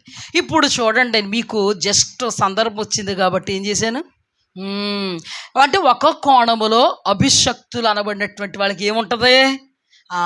తిన్నంగా లేకపోతే వాళ్ళ నోట్లోంచి ఏం రాకూడదు? శాపకరమైనటువంటి మాటలు వస్తే కనుక అవి ఏమవుతాయి? అందుకని మన జీవితంలో మనం ఎలా ఉండాలంటే సెటరైట్గా ఉండగలగాలి. దేవుని వాక్యానికి అనుకూలంగా ఉండగలగాలి. దేవుడు వాళ్ళు కలిసే పని చేస్తారు. ఇప్పుడు చెప్పండి, ఏలియా దేవుడు ఇద్దరు కూడా కలిసి పనిచేస్తున్నారు కాబట్టి నా మాట ప్రకారము అవును గాక అన్నాడు. దేశం అంతా అల్లల్లాడిపోతుందండి. దేవుడికి తెలియకుండా జరిగిందా ఇది? అల్లల్లాడిపోతుంది. ఎవరెవరు అల్లల్లాడిపోతున్నారు? ఎవరెవరు అల్లల్లాడిపోతున్నారండి? ఎవరెవరో తెలుసా? ఇది ఒక కోణం గుర్తించండి. దేశమే అల్లల్లాడిపోతుంది. అహాబు రాజు కూడా అల్లల్లాడిపోతున్నాడు. 3.5 సంవత్సరాలు మాటలండి. ఏమండి, నీళ్లు రాకపోతే పొద్దున్నుంచి సాయంత్రం వరకు ఇంకా మనం కుడుతులో పడ్డ ఎలక్క కూడా కుట్టుకోదండి. అంతలా కుట్టుకుంటాం మనం. ఇలా చూస్తే గిన్నెలు కనబడతాయి, ఇలా చూస్తే బట్టలు కనబడతాయి, ఇలా చూస్తే తడిబట్టే ఈగలు కనబడతాయి. మనం చూసుకుంటే చాలా భయంకరం కదా. అలాంటిదంట మంచు కూడా కురవలేదంటండి. వర్షమైనను మంచు అయినను. ఒక పంట పండాలంటే నీరు కావాలి, వర్షాలు కావాలి. కానీ ఎక్కడికి పెట్టాడు ఈయన? ఎక్కడ పెట్టాడు? వర్షమైనను మంచైనను కురవకుండును, నా మాట అగుగాక అన్నాడు. ఎంత అభిషక్తుడు కాకపోతే, ఎంత రోషం కలిగినోడు కాకపోతే, ఒక్క దైవజనుడు మాటను బట్టి మొత్తం దేశం అంతటిని దేవుడు ఏం చేశాడు? దేశం అంతటిని ఆలోచించాడా? కాసేపు దేవుడు ఆలోచించాడా? ఆయన నోట నుండి వచ్చిన మాట తక్షణం జరిగిపోయిందంతే. ఎప్పుడైతే జరిగిపోయినాయో ఉన్నాయండి తిప్పలో. అహాబు రాజు ఎక్కడెక్కడ గడ్డి ఉందో వీళ్ళందరూ కూడా అహాబు రాజు కింద ఉన్న వాడిని తీసుకుని వెళ్తున్నాడు. అహాబు రాజుకి ఏలియా మీద వచ్చింది కోపం. కన్నబడితే చంపేద్దాం. ఇప్పుడు అహాబు రాజు యొక్క ఆలోచన ఎలా ఉందంటే, ఈ పాస్టర్ గారు మిక్కిలి దుర్మార్గుడు. ఏమాత్రం ఉందా ఈ పాస్టర్ గారికి? శాపం పెడతాడా? ఆ శాపంలో కొట్టుకుపోతున్నాం మేము. దేవుని ఆత్మ కలిగినాడు శపిస్తాడా? అబ్బే, నువ్వు మీ ఎదకు వచ్చేస్తున్నా ఏం చేస్తాడో? దేవుని ఆత్మ కలిగినాడు ఎలా ప్రవర్తిస్తాడో? అలా ఉంటాడో? ఏలియా దేవుని ఆత్మ కలిగినడా కాదా చెప్పండి? అభిషక్తుడా కాదా చెప్పండి? ఇప్పుడు అంతా అల్లల్లాడిపోతుందండి దేశం అంతా. సంతోషంగా ఏం చెప్పట్లేదు నేను, వినండి జాగ్రత్తగా. అల్లల్లాడిపోతుంది కానీ దైవజనుడిని దేవుడు చూసుకుంటున్నాడు. ఆ కరువులో కూడా దైవజనుడు అల్లల్లాడిపోవచ్చుగా. అలాగని మనం దేవుడు పక్షపాతి అని అనుకుంటే బాగుంటుందా? అది అసలు ధ్యానం అవుద్దా? దేవుడు పక్షపాతం అనుకుంటే ధ్యానం అవుద్దా? ఏలియా ఒక్కడే దేవుడి కోసం అంత అద్భుతంగా నిలబడ్డాడు. మనమేమో దేవుణ్ణి వదిలేసి అషారాదేవిని, ఎవరిని, బయలు దేవతలను పూజిస్తున్నాము. నిజంగా దేవుడు పక్షంగా నిలబడ్డాడు కాబట్టి కోపం వచ్చి శాపం పెడితే ఆ శాపంలో కొట్టుకుంటున్నాం అని గ్రహింపగలిగిన వాళ్ళు అయితే ఏం చేస్తారు? ఎక్కడికి వెళ్ళక్కర్లేదుగా, చక్కగా గదిలోకి వెళ్ళిపోయి ఉపవాసం ఉండప్పుడు, ఎలాగ అన్నం లేదా తింటాకి, ఉపవాసం ఉండి ఏం చేయాలి? అప్పుడు ప్రార్థన చేస్తే ఏలియాను కనికరించిన దేవుడు కనికరించడం. ఒక్క మాట చెప్పనా, దేవుడు నాకు ఇచ్చినటువంటి తలంపు ఏంటో తెలుసా? ఇక్కడ ఏలియాను కనికరించిన దేవుడు పక్షపాతి కాదు. అలాగే బయలుకి వంగక మోకరించిన వాళ్ళు ఎంతమంది ఉన్నారన్నాడు? ఆ బయలు పూజారుల సందర్భంలో దేవుడు అన్నాడు కదా, నేను ఒక్కడినే అన్నాడు ఏలియా. అప్పుడు దేవుడు ఏమన్నాడు? ఇంకా 7,000 మంది నాకు మిగిలి ఉన్నారు అన్నాడు. ఇప్పుడు చెప్పండి, దేవుడు ఆ 7,000 మందిని కూడా వదిలాడా? ఖచ్చితంగా వదలలేదు. హల్లెలూయా, దేవునికి స్తుతి కలుగుగాక. అంతేకాదు, ఒక సందర్భంలో ఒక వ్యక్తి, అహాబు రాజు దగ్గర ఉన్నటువంటి ఒక వ్యక్తి అంటాడు, నేను దైవ జనాంగాన్ని 50 మంది చొప్పున ఒకరిని గుహలో 50 మందిని, మరొక గుహలో 50 మందిని పెట్టి పోషిస్తున్నాను అన్నాడు లేదా? హల్లెలూయా. ఇప్పుడు చూడండి, బయలు దేవతలను పూజించి అషారా దేవతలను పూజించిన అహాబును ఫాలో అవుతున్న వాళ్ళకేమొచ్చింది? కరువు వచ్చింది. ఇప్పుడు దేవుడి మీద ఆధారపడిన ఏలియాకి, ఇంకనూ వంగక నమస్కారం చేయనటువంటి ఆ 7,000 మందికి, అందులో ఉన్నటువంటి దైవజనులను కూడా ఎవరు పోషిస్తున్నారు? ఇప్పుడు పక్షపాత చెప్పండి మీరు. ఒకరికో న్యాయం, ఒకరికో న్యాయమా? ఆయన న్యాయం ఏంటో తెలుసా? ఆయనకు విధేయులైతే ఆయన నీకు ఆశీర్వాదకరంగా ఉంటాడు. ఆయనకు అవిధేయులైతే ఆయన నీకు కీడుకరంగా ఉంటాడు. అంతే టోటల్గా చెప్పాల్సింది. అప్పుడు చూడండి, ఇక్కడ మిగతా వాళ్ళందరూ కరువులో కొట్టుమిట్లాడిపోతున్నప్పుడు ఏలియా చంపడానికి చాలా ప్రయత్నాలు చేస్తున్నాడు. కానీ ఏలియా దొరికితే చంపుతాడు. కానీ దేవుడు ఏలియాను దొరకనివ్వట్లేదు. ఏలియాను పోషించాడు దేవుడు. కెర్రూతు వాగు దగ్గర ఉన్నాడు, త్రాగాడు. ఆకాశం పక్షులు అనబడేటువంటి కాకులములకు ఆజ్ఞాపించాడు. కాకులు వచ్చి రొట్టె మాంసం పెడుతున్నాయి. నీకు నాకు పెడితే ఎంత బాగుండునో, చక్కగా వండుకుని పరిస్థితి లేకపోదును, కానీ పెడుతున్నాయి, చక్కగా తిన్నాడు. కరెక్ట్గా అది అయిపోయేటప్పటికి తినేం వేడుకోవాల్సిన అవసరం లేదు. ఏమన్నాడో తెలుసా దేవుడు? నేను కాకోలికి ఎలాగైతే ఆజ్ఞాపించానో అలాగే సారేపతు అనే ఊరిలో ఉన్నటువంటి ఒక ఆమెకి, సీదోను పట్టణస్థురాలు సారేపతు అనే ఊరిలో ఉన్నటువంటి విధవరాల యొద్దకు నువ్వు వెళ్ళు. ఆమెకు నేనేం చేశాను? సెలవిచ్చాను, ఆజ్ఞాపించాను. ఆమె జీవితం చాలా ధైర్యం. మంచినీళ్ళు ఇమ్మన్నాడు. ఏమండి, ఊర్లో వర్షపు చుక్కలేదు. ఎక్కడ? వాళ్ళ దేశంలో కెరీతు వాగే ఎండిపోయినందుకు ఈయన సారేపతు అనేటువంటి ఆ పట్టణానికి వెళ్ళాలి. ఆ పట్టణంలో ఉన్న సీదోనీయులనే ఆమె దగ్గరకు వెళ్ళారు. ఇప్పుడు మన దగ్గర నీళ్ళు లేకపోతే ఎవరన్నా వస్తే ఇవ్వగలమండి. అలాంటప్పుడు ఆయన ఒక పాత్రతో నీళ్లు అన్నారు. ఆమె వెంటనే పాత్రతో ఏం చేసింది? నీళ్లు తెచ్చింది. ఆ తర్వాత అన్నారు, అమ్మా నాకు అప్పం పెట్టు అన్నారు. అప్పుడు ఆమె అంది, అయ్యా వాస్తవాన్ని చెప్పింది. అయ్యా, బుడ్డులో కొంచెము నూనె, తొట్టెలో కొంచెము పిండి ఉందయ్యా. ఇది మేము ఈ పూటకు తిని ఆ తర్వాత మా పరిస్థితులు ఏంటో తెలియదు, చనిపోతామేమో కూడా తెలియదు అని ఉన్న మాట వాస్తవాన్ని చెప్పింది. వాస్తవం చెప్పినప్పుడు ఈ దైవజనుడైనటువంటి ఏలియా అభిషక్తుడు ఏమన్నాడంటే ఉన్న విషయం చెప్పేసాడు. అమ్మా, నువ్వు ముందు అప్పం చేసి చిన్న అప్పం నాకు పెట్టు, నీవు కరువు దినాలన్నీ పోషింపబడతావు. హల్లెలూయా, హల్లెలూయా.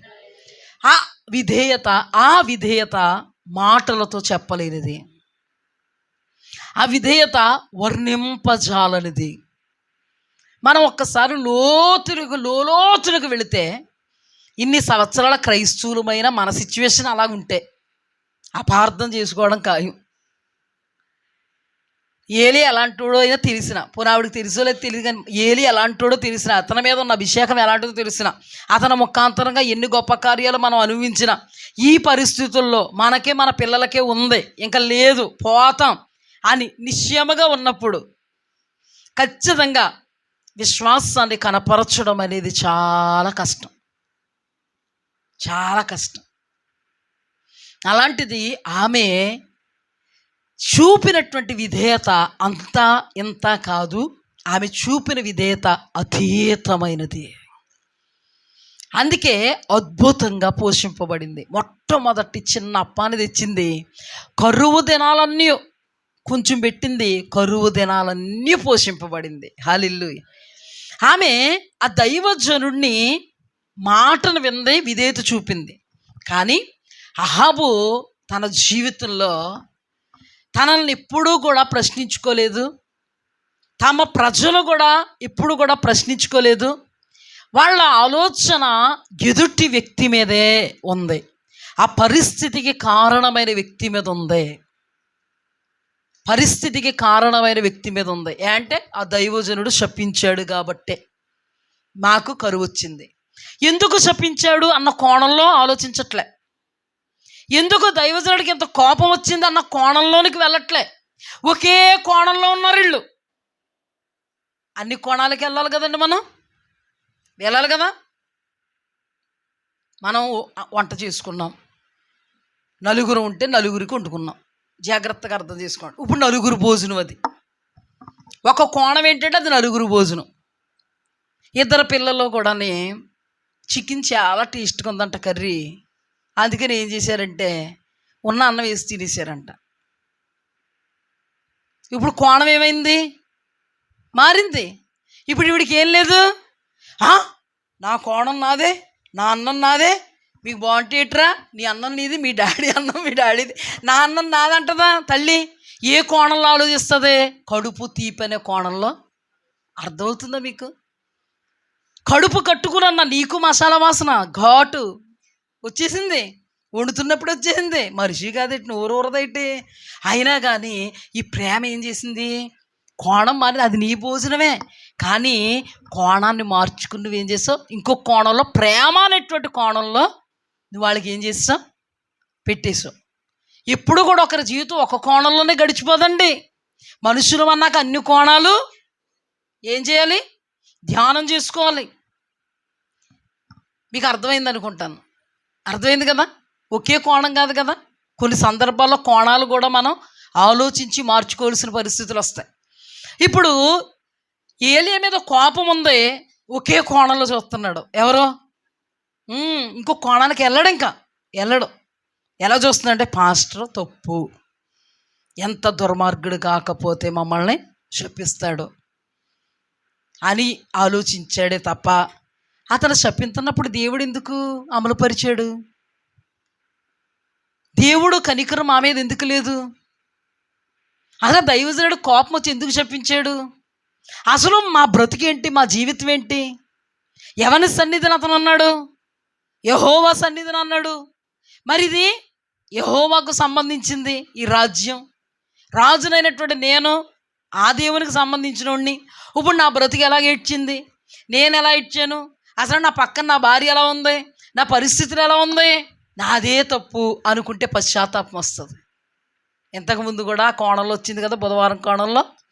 కానీ నాదే తప్పు అనుకుంటున్నాడా, యాకోబు కోణంలో ధ్యానించాం కదండి, మా మామదే తప్పు, తనది తప్పు అనుకున్నాడా, అనుకోలేదు. కాబట్టి తొడగుడు ఏమైంది, ఓసిరింది కదా. మరి ఇప్పుడు అహాబు తప్పు అనుకున్నాడా, ఈయన కూడా ఏదో ఉసిరి వరకు తప్పే అనుకుంటాడు. చెప్పడానికి చాలా బాధాకరమే, కానీ చెప్పాల్సి వస్తుంది. ఏడుచుకుంటూ చెప్పలేను కదా, ఏడుచుకుంటే ఇలా పెట్టుకు చెప్పలేను కదా. జాగ్రత్తగా గమనిస్తే ఏం జరిగిందంటే, ఈ కోణాల్లోనికి అస్సలు వెళ్ళట్లేదండి. ఒకే కోణం గురిపెట్టి, ఒకే కోణం. పాస్టర్ తప్పు, పాస్టర్ తప్పు, పాస్టర్ తప్పు. నువ్వు ఒప్ప అయితే అసలు దేవుడు రానివ్వకూడదు, పాస్టర్ గారు మాట జరగకూడదు. అలాగైతే ఆయన ఎవరో తెలుసా? న్యాయవంతుడు, యథార్థవంతుడు. దైవజనుడికైనా ఒకే న్యాయం, విశ్వాసకైనా ఒకే న్యాయం. దైవజనుడైనటువంటి ఏలియా దేవుడికి అవిధేయుడైతే వేరుగా ఉండును, కానీ దైవజనుడు ఏలియా దేవునికి విధేయుడు, యెహోవా సన్నిధిని నిలవబడినవాడు. అర్థమైందా? రూపాంతరపు అనుభవంలో ఉన్నవాడు, ఈ లోకంలోనే మహిమ కలిగిన అనుభవాల్లో ఉన్నవాడు. కానీ ఎవరికి తప్పు? మహిమ కలిగిన అనుభవాల్లో ఉన్నవాడు ఈ దుర్మార్గుడికి తప్పు, ఈ దుష్టుడికి తప్పు, ఈ బయలుదేవతను పూజించేవాడికి తప్పు, అషారాదేవిని పూజించేవాడికి తప్పు, మొత్తం రాజ్యం అంతటినీ కూడా తప్పు ద్రోవ పట్టిస్తున్న వాడికి తప్పు. వీడు దేవుడికి తప్ప కాదా? అహాబు రాజు దేవుని ఎదుట తప్ప కాదా? దైవజనుడు ఒప్ప కాదా? ఇప్పుడు అహాబు దగ్గరికి వెళ్తే మీతో ఏం చెప్తాడు? మీరు ఇల్లు అడుగుతారేంటి? ఏం చెప్తాడో తెలుసా? కూర్చుని, ఏం లేదండి, ఏం జరగలేదు అసలనే, వచ్చాడండి బాబు, ప్రత్యక్షమయ్యాడండి బాబు, నా మాట అగుగాక అన్నాడండి, అయిపోయింది. ఏం చేసామండి మేము అసలు? అబ్బే ఏం చేయలేదమ్మా మీరు, అయిపోయిందండి, అంతే అయిపోయింది. ఒక్కసారి ఆలోచించండి. చాలామంది తమ పొరపాట్లు కనుగొనలేనటువంటి అనుభవాల్లో ఉంటూ ఉన్నారు. చాలామంది జరుగుతున్నటువంటి పరిణామాలకు కారణమైన వాళ్ళు టార్గెట్ చేస్తున్నారు. హెచ్చరించినటువంటి, శపించినటువంటి, దేవుని మాటను విడుదల చేసినటువంటి ఏలియాను టార్గెట్ చేశాడు అహాబు. టార్గెట్ చేస్తే బాగుపడతాడా? టార్గెట్ చేస్తున్నంతసేపు బాగుపడగలడా? దేవుని వైపుకి తిరిగితే బాగుపడతాడా? దైవజనుడు యొక్క ఎందుకు శపించాడు అని దైవజనుడు పక్షంగా ఆలోచిస్తే బాగుపడతాడా? ఆలోచిస్తే ఏమొస్తుంది తెలుసా? పశ్చాత్తాపం వస్తుంది, మారు మనస్సు వస్తుంది. ఒకే యాంగిల్లో నువ్వు చూసావనుకో, ఏలియాని చంపేయాలనుకుంటున్నాడు, కానీ దేవుడు దొరకనివ్వట్లేదు. ఈ దుర్మార్గుడికి దొరకనిస్తాడా దేవుడు? ఈ దుష్టుడికి, అభిషక్తుడిని దొరకనిస్తాడా? చెప్పండి. దొరకనివ్వలేదు దేవుడు. కానీ అద్భుతం ఏంటో తెలుసా? అతడు పోషింపబడుతున్నాడు కరువులో. అతనికి విధేయత చూపిన విధవరాలు పోషింపబడుతుంది కరువులో. అద్భుతం ఏంటంటే, దైవ జనాంగం ఉన్నారే దేవుణ్ణి నమ్ముకుని, వాళ్ళు ఒక వ్యక్తి ద్వారా గుహలో పోషింపబడుతున్నారు. హల్లెలూయా. ఎక్కడ దేవుడు మారడండి, మారడు. నువ్వు దేవునికి అనుకూలంగా ఉంటే దేవుడు నీ వాడవుతాడు. ప్రతి విషయంలో కూడా నిన్ను ఆదుకుంటాడు, నిన్ను పోషించుకుంటాడు, సంరక్షించుకుంటాడు, అద్భుతం చేస్తాడు, అతీత కార్యం చేస్తాడు. ఎవ్వడికి నిన్ను దొరకనివ్వడు. ఎవరికి? ఇప్పుడు చూడండి, 3.5 సంవత్సరాలు పెట్టాడు కదా టార్గెట్. 3.5 సంవత్సరాలు అయిన తర్వాత నిర్ణయ కాలాన అద్భుతం ఏంటంటే, ఈ 3.5 సంవత్సరాల్లో కూడా తుపాకీ గురిపెట్టి ఎవరి మీద ఉంది? ఈ 3.5 సంవత్సరాలు ఆయనకి ఏలియా మీదే. అయ్య బాబోయ్, మారలేదు అహాబు. 3.5 సంవత్సరాలు కాదు కదా, 30 సంవత్సరాలు అయినా మారలేదు కాబట్టి నువ్వు పోయావు. మారితే ఎక్కడ ఉంటావు? మహిమ కలిగిన అనుభవంలో ఉంటావు. మారలేదండి. మారకపోతే ఇప్పుడు ఒక అద్భుతమైన మాటను పట్టుకుని వస్తున్నాడు ఏలియా. ఇప్పుడు ఆ మాటను పట్టుకుని వస్తున్నాడు. ఇతనేమో ఏలియాను చంపడానికి తరుగుతుంటే, ఏలియా ఏమో అద్భుతమైన మాటను పట్టుకుని వస్తున్నాడు. ఎందుకంటే 3.5 సంవత్సరాలు కంప్లీట్ అయింది, మన ఒడికి బుద్ధి వచ్చిందో లేదో అని మనం చూస్తే, మన ఒడికి బుద్ధి వచ్చిందా? అహాబుకి రాలేదు, ప్రజలకి రాలేదు. అహాబుకి రాలేదు, మీరు బాగా స్పందించాలే. అహాబుకి రాలేదు, ప్రజలకి రాలేదు. అహాబుకి రాలేదు, ప్రజలకి రాలేదు. మనకు రావాలి తప్పకుండా. పరిస్థితులు ఎప్పుడు మారతాయంటే బుద్ధి వస్తేనే మారతాయి. అహాబుకి రాలేదు, ప్రజలకి రాలేదు. దేవుని ప్రజలకి రాలేదు, అహాబు రాజుకి రాలేదు. ఈయన కోపము పోలేదు, కానీ శిక్షించాడు కదా. మన దేవుడు శిక్షించేవాడు, రక్షించేవాడు కదా. మన దేవుడు కోపించుచూనే వాస్యలు చూపుతాడు కదా. మన దేవుడు శిక్షిస్తూనే పాపమును పరిహరిస్తాడు కదా. ఇప్పుడు చూడండి, కోపించాడు, మళ్ళీ ఇప్పుడు ఏం చేయబోతున్నాడు? వాస్యలు చూపబోతున్నాడు. దేవుని ఆత్మతో నింపబడిన దైవజనుడు కూడా అంతే కదా, అంతే కదా. వాక్యం చెప్తున్నప్పుడు దేవుని మాట గద్దించాలి కాబట్టి గద్దిస్తున్నాడు. కానీ వ్యక్తిగతంగా నిన్ను ఎంత ప్రేమిస్తున్నాడు, ఆ ప్రేమలో తారతమ్యం లేదు. నేను చూడను, నేను మాట్లాడను, నేను ఉండను అండు నిజమైన దైవజనుడు. అదే ఇదే. బాధలు ఉంటాయి కొన్ని, ఏలియాకి బాధ ఉంది, కానీ వాళ్ళు నాశనం అయిపోవాలని అనుకుంటున్నాడా? ఏమనుకుంటున్నాడు తెలుసా? ఒక అద్భుతమైనటువంటి శుభ వర్తమానాన్ని తీసుకొస్తున్నాడండి. హల్లెలూయా, హల్లెలూయా. ఒక శుభ వర్తమానాన్ని తీసుకొస్తుంటే అహాబు ఎదుట పడ్డాడు. ఎవరు? అక్కడ జరుగుతున్నటువంటి సంభాషణ ఒక్కసారి మనం చదువుకుందాం. మొదటి రాజుల గ్రంథం. ఇది బాగా మీరు గుర్తించండి, నేను విడదీస్తాను చివరికి. మన సందర్భానికి సంబంధించిన టైటిల్ నిమిత్తం విడదీస్తాను.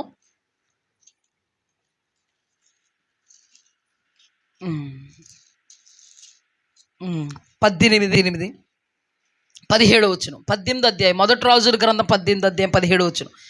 అహాబు ఏలియాను చూచి, ఇశ్రాయేలు వారిని శ్రమ పెట్టువాడవు నీవే కావా అని అతనితో అనగా. ఆహా చాలా బాగుంది. రివర్స్లో ఈ అయ్యగారు అహాబు రాజు అయ్యగారు మన ఏలియా వచ్చి నిలబడినప్పుడు ఏమని అంటున్నారో తెలుసా? ఇశ్రాయేలీయులను శ్రమ పెట్టువాడవు నీవు కావా? అహాబు నువ్వు కదా. ఇప్పుడు ఇశ్రాయేల్ని శ్రమ పెట్టేవారు ఎవరంట? ఏలియా భక్తుడు, అభిషక్తుడు. ఎందుకంట? నువ్వు శపించావు అంటే మీరు ఎలాగున్నా కూడా గద్దించకూడదా? ఎలాగున్నా కూడా ఖండించకూడదా? ఎలాగున్నా కూడా బుద్ధి చెప్పకూడదా? అంటే నువ్వు గద్దించావు, నువ్వు ఖండించావు, నువ్వు బుద్ధి చెప్పావు, నీ గురించి వచ్చేసిన శాపం ఎందుకు వచ్చింది? అక్కడ నీ బ్రతుకు బాగాలేదు కాబట్టి వచ్చింది. కానీ ఇక్కడ రివర్స్లో ఎదురు పడగానే అహాబు ఏలియాను చూచి, ఇశ్రాయేలీయులను శ్రమ పెట్టువాడవు నీవు కావా అన్నాడు. అప్పుడు ఏలియా అన్నాడు తెలుసా? ఇశ్రాయేలుని శ్రమ పెట్టువాడు నేను కాదు. 3.5 సంవత్సరాలు వర్షమైనా మంచైనా కురకపోయినా నీకు బుద్ధి జ్ఞానం రాలేదు. ఇశ్రాయేలుని శ్రమ పెట్టువాడు నేను కాదు, నువ్వు ఇశ్రాయేలుని శ్రమ పెట్టావు. నీ తండ్రి ఇంటి వారు ఇశ్రాయేలుని శ్రమ పెట్టారు. అంటే దాని అర్థం ఏంటి? నువ్వు రాజ్యాన్ని దైవికంగా నడిపించకుండా అశారాదేవి దేవతల వెనకతల, బయలు దేవతల వెనకతల విగ్రహారాధికుల చేసినోడు నువ్వు. నీ వాళ్ళు బుద్ధి వస్తుందని ఈ దెబ్బ కొట్టాడు దేవుడు, కానీ నీకేం రాలేదు? బుద్ధి రాలేదు. ఏమండి, మన జీవితంలో ఒక దెబ్బను బట్టి ఒక గుణపాఠంగా తీసుకోవాలి. మన జీవితంలో తగిలినటువంటి దెబ్బలో గుణపాఠాలుగా తీసుకోవాలి. అదొక పాఠం కాగలగాలి మనకి. అది పాఠం కాలేదనుకో ఇంకా కొట్టబడేటువంటి అనుభవాలు తప్పు. మన వైఖరిలో మార్పు రాలేదనుకో కొట్టబడేటువంటి అనుభవాలు. ఇప్పుడు అంధభక్తుడు, మందభక్తుడు ఎవరో? అహాబు. ప్రజలు అంధభక్తులు, మందభక్తులు. విధేయులు బాగున్నారు. ఏలియా మొదలుకొని దైవ జనాంగం మొదలుకొని విగ్రహారాధన చేయని వాళ్ళందరూ సుభిక్షంగా కరువులో కూడా అద్భుతంగా ఉన్నారు. హల్లెలూయా.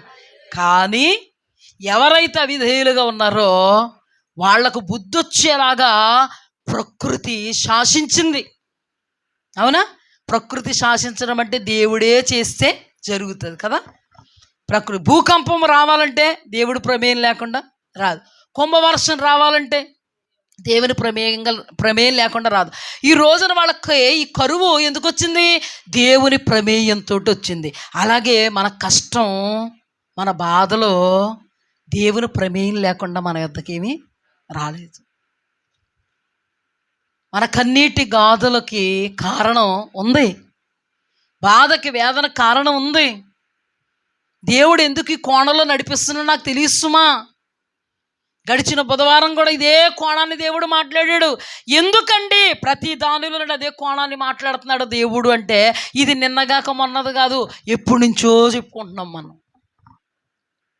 కానీ కోణముల నుంచి బయటికి వెళ్ళట్లేదు. ఎందుకు వెళ్ళట్లేదు తెలుసా?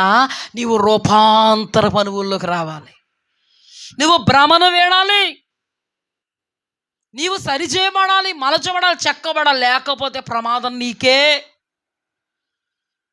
నువ్వు మనుషులు టార్గెట్ చేస్తున్నావేమో, పరిస్థితులు టార్గెట్ చేస్తున్నావేమో, స్థితిగతులను టార్గెట్ చేస్తున్నావో. అహాబు అనుకున్నట్టుగా దైవజనుడు ఒకవేళ అనుకుంటున్నావేమో, దైవజనుడిలోనే తేడా. ఆయనే ఇప్పుడు ఏం చేయాలి? మాకు అన్నీ మాకు చేసేయాలి. ఇల్లు కట్టేయాలంటే ఆయన ఇప్పుడు స్వభావచనం పలికేయాలి. మేడ మీద మేడ కడుదుగాక అనాలి. ఎందుకు అనలేదు? ఆయన అంటలేదు అసలనే. అంటాడేమో అనుకుంటుంటే, ఇల్లు కట్టుకుంటున్నామని తెలిసినప్పుడు ప్రార్థన ఎలా చేయాలి? ఆయన చెప్పండి అమ్మా, ఇల్లు కట్టుకుంటున్నామని తెలిసినప్పుడు ప్రార్థన ఎలా చేయాలి తెలదా? పాస్టర్ గారికి దాని గురించి చేయాలని తెలదా?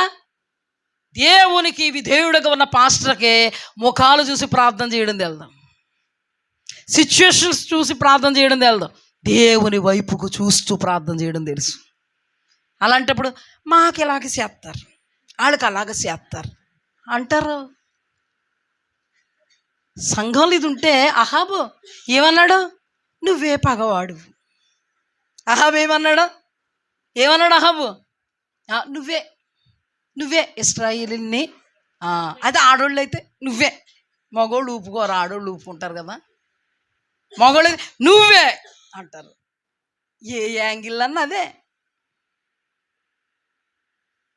మారాడండి 3.5 సంవత్సరాలు, మారలేదు. పగవాడిగానే చంపడానికే, మార్పు రాలేదు. ఒక శుభవర్తమానాన్ని పట్టుకొచ్చినా కూడా ఆయన డైలాగ్ ఏంటి? ఇశ్రాయేలుని శ్రమ పెట్టుబడు. నో, నేనంటే ఇశ్రాయేలుని శ్రమ పెట్టడు, నువ్వు ఇశ్రాయేలుని శ్రమ పెడుతున్నావు, నేను శ్రమ పెడుతున్నాను అనుకుంటున్నావు. కొంతమంది తల్లిదండ్రులు తన బిడ్డలకు ఊరైపోతారండి.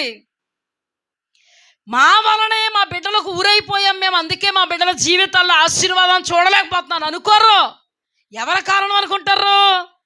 పాస్టర్ గారు, పాస్టరమ్మ గారు, సంఘము తేడా. నేను వైట్ పేపర్.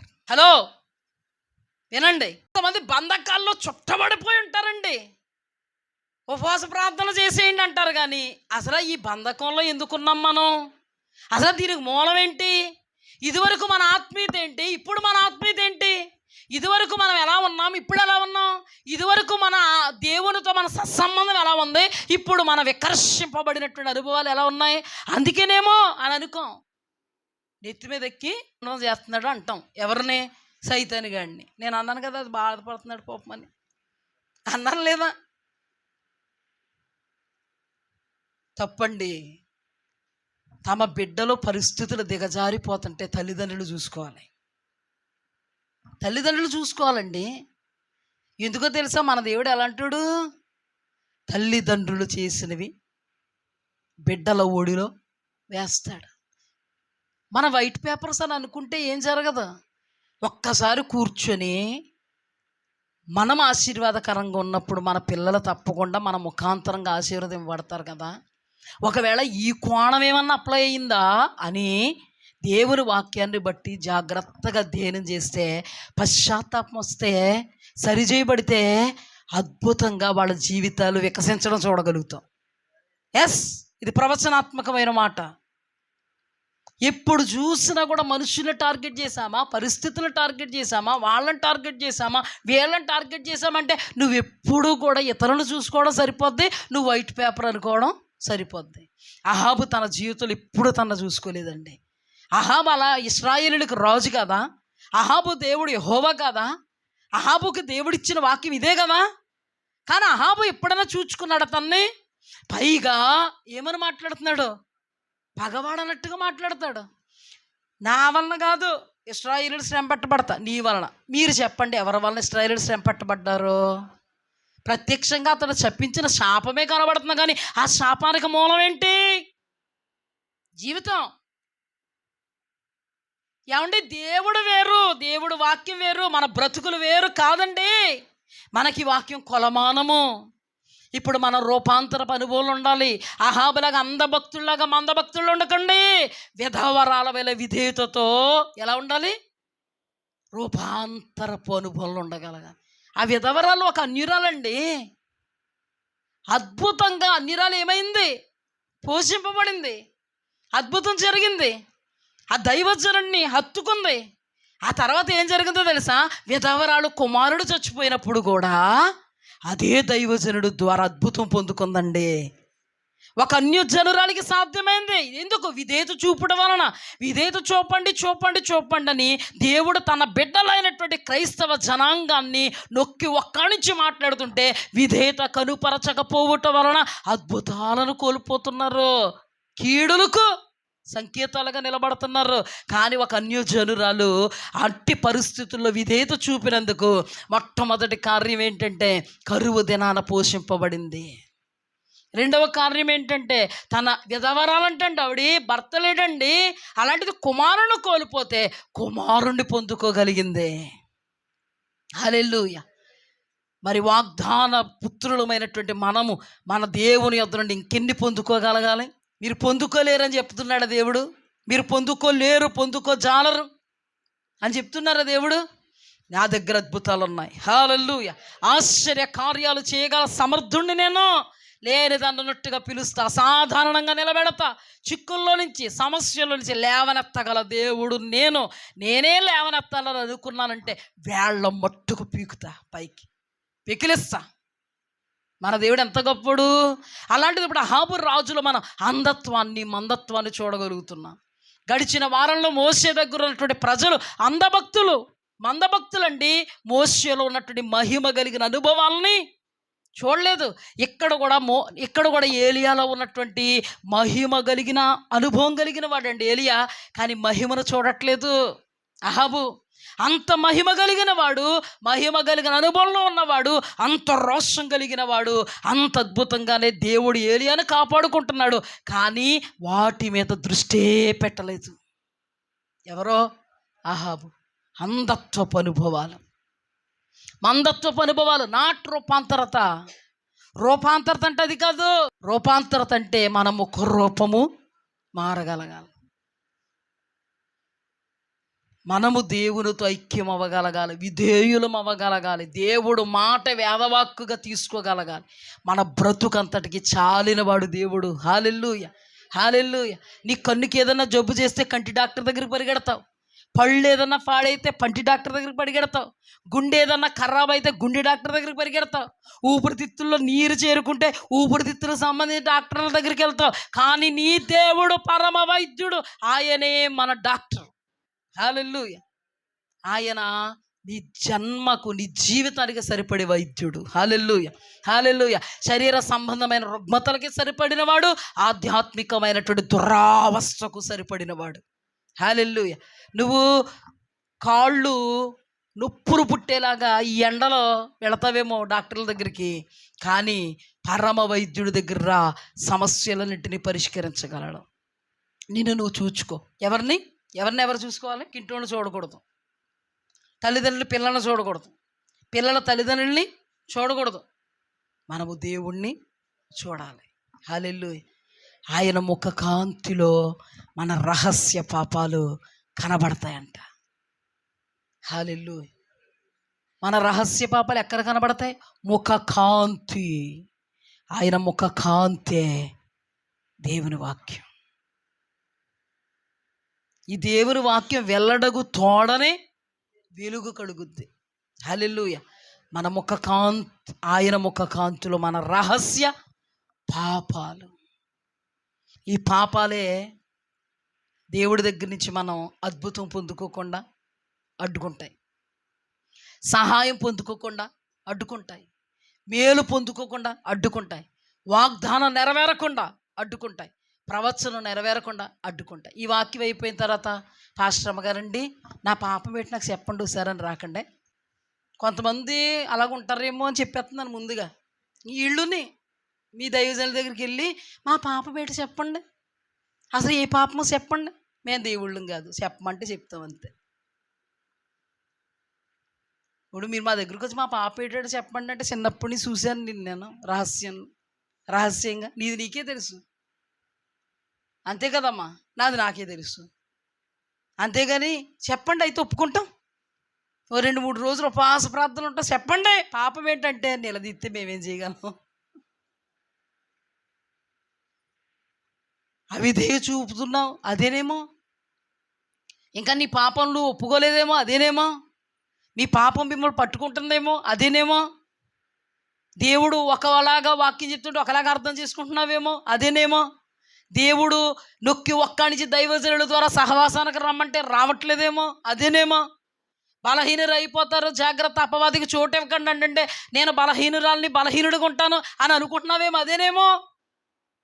ఎన్ని ఉంటాయండి, రక్తముతో నిండిన హస్తములు, దోషముతో నిండిన వ్రేళ్ళు, అబద్ధాలు ఆడుతున్న పెదవులు, బెంకములు ఆడుతున్న నాలుక, దేవునికి అసహ్యం.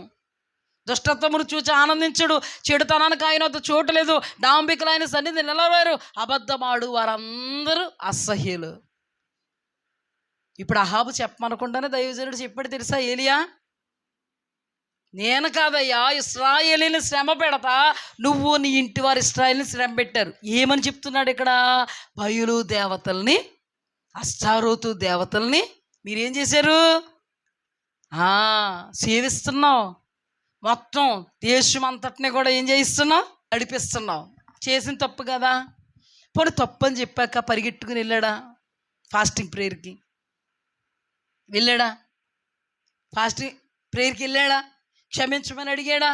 మారు మనసు పొందాడా? సరిచేయబడ్డా? జనాలందరినీ పోగేసాడా? ఇదిగో పాస్టర్ గారు చెప్తున్నారు చూడండి రో, 3.5 సంవత్సరాలు వర్షం రాలేదని అనుకున్నాం కదా, ఈ పాస్టర్ గారు ఎందుకు చెప్పించాడంటే మనము ఈ భోగోతంలో ఉన్నాం కదా అందుకనే అని అన్నాడా? అంటే ఏమవుతుంది చెప్పండి, బాగుపడుతురండి. ఒక సందర్భంలో సమూయేలు అనబడినటువంటి వాళ్ళ దగ్గరికి వస్తే, ఏంటి మేము దేవుని వైపుకి తిరగాలనుకుంటున్నాం, మా తప్పులేంటి, ఎంతమంది చచ్చిపోయామని ఇశ్రాయేలీయులు అన్నప్పుడు, ఇదిగో మీలో ఉన్న దేవతలను మీరు తీసివేయండి, దేవుడి వైపుకి పూర్ణంగా తిరగండి అన్నప్పుడు జరిగిన సంకేతం ఏంటో తెలుసా, నీళ్లు చేది నేల మీద పారబోసినట్లుగా వాళ్ళ దుష్క్రియలు, వాళ్ళ పాపాలు దైవజనుడు ద్వారా చెప్పింపబడి పారబోయినప్పుడు అద్భుతం జరిగింది. హల్లెలూయా. పిచ్చాపాటి కబుర్లు చెప్పడండి అభిషక్తుడు, కాకమ్మ కబుర్లు చెప్పడం అభిషక్తుడు.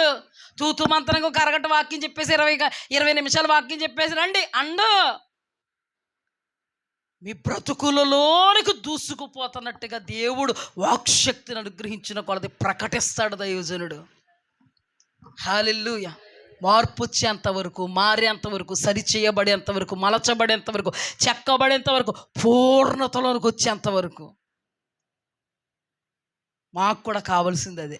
మీ బ్రతుకుల్లో మాకు కూడా కావాల్సింది అదే. మీ జీవితాల్లో మాకు కావాల్సింది అదే, రూపాంతరపు అనుభవాలు.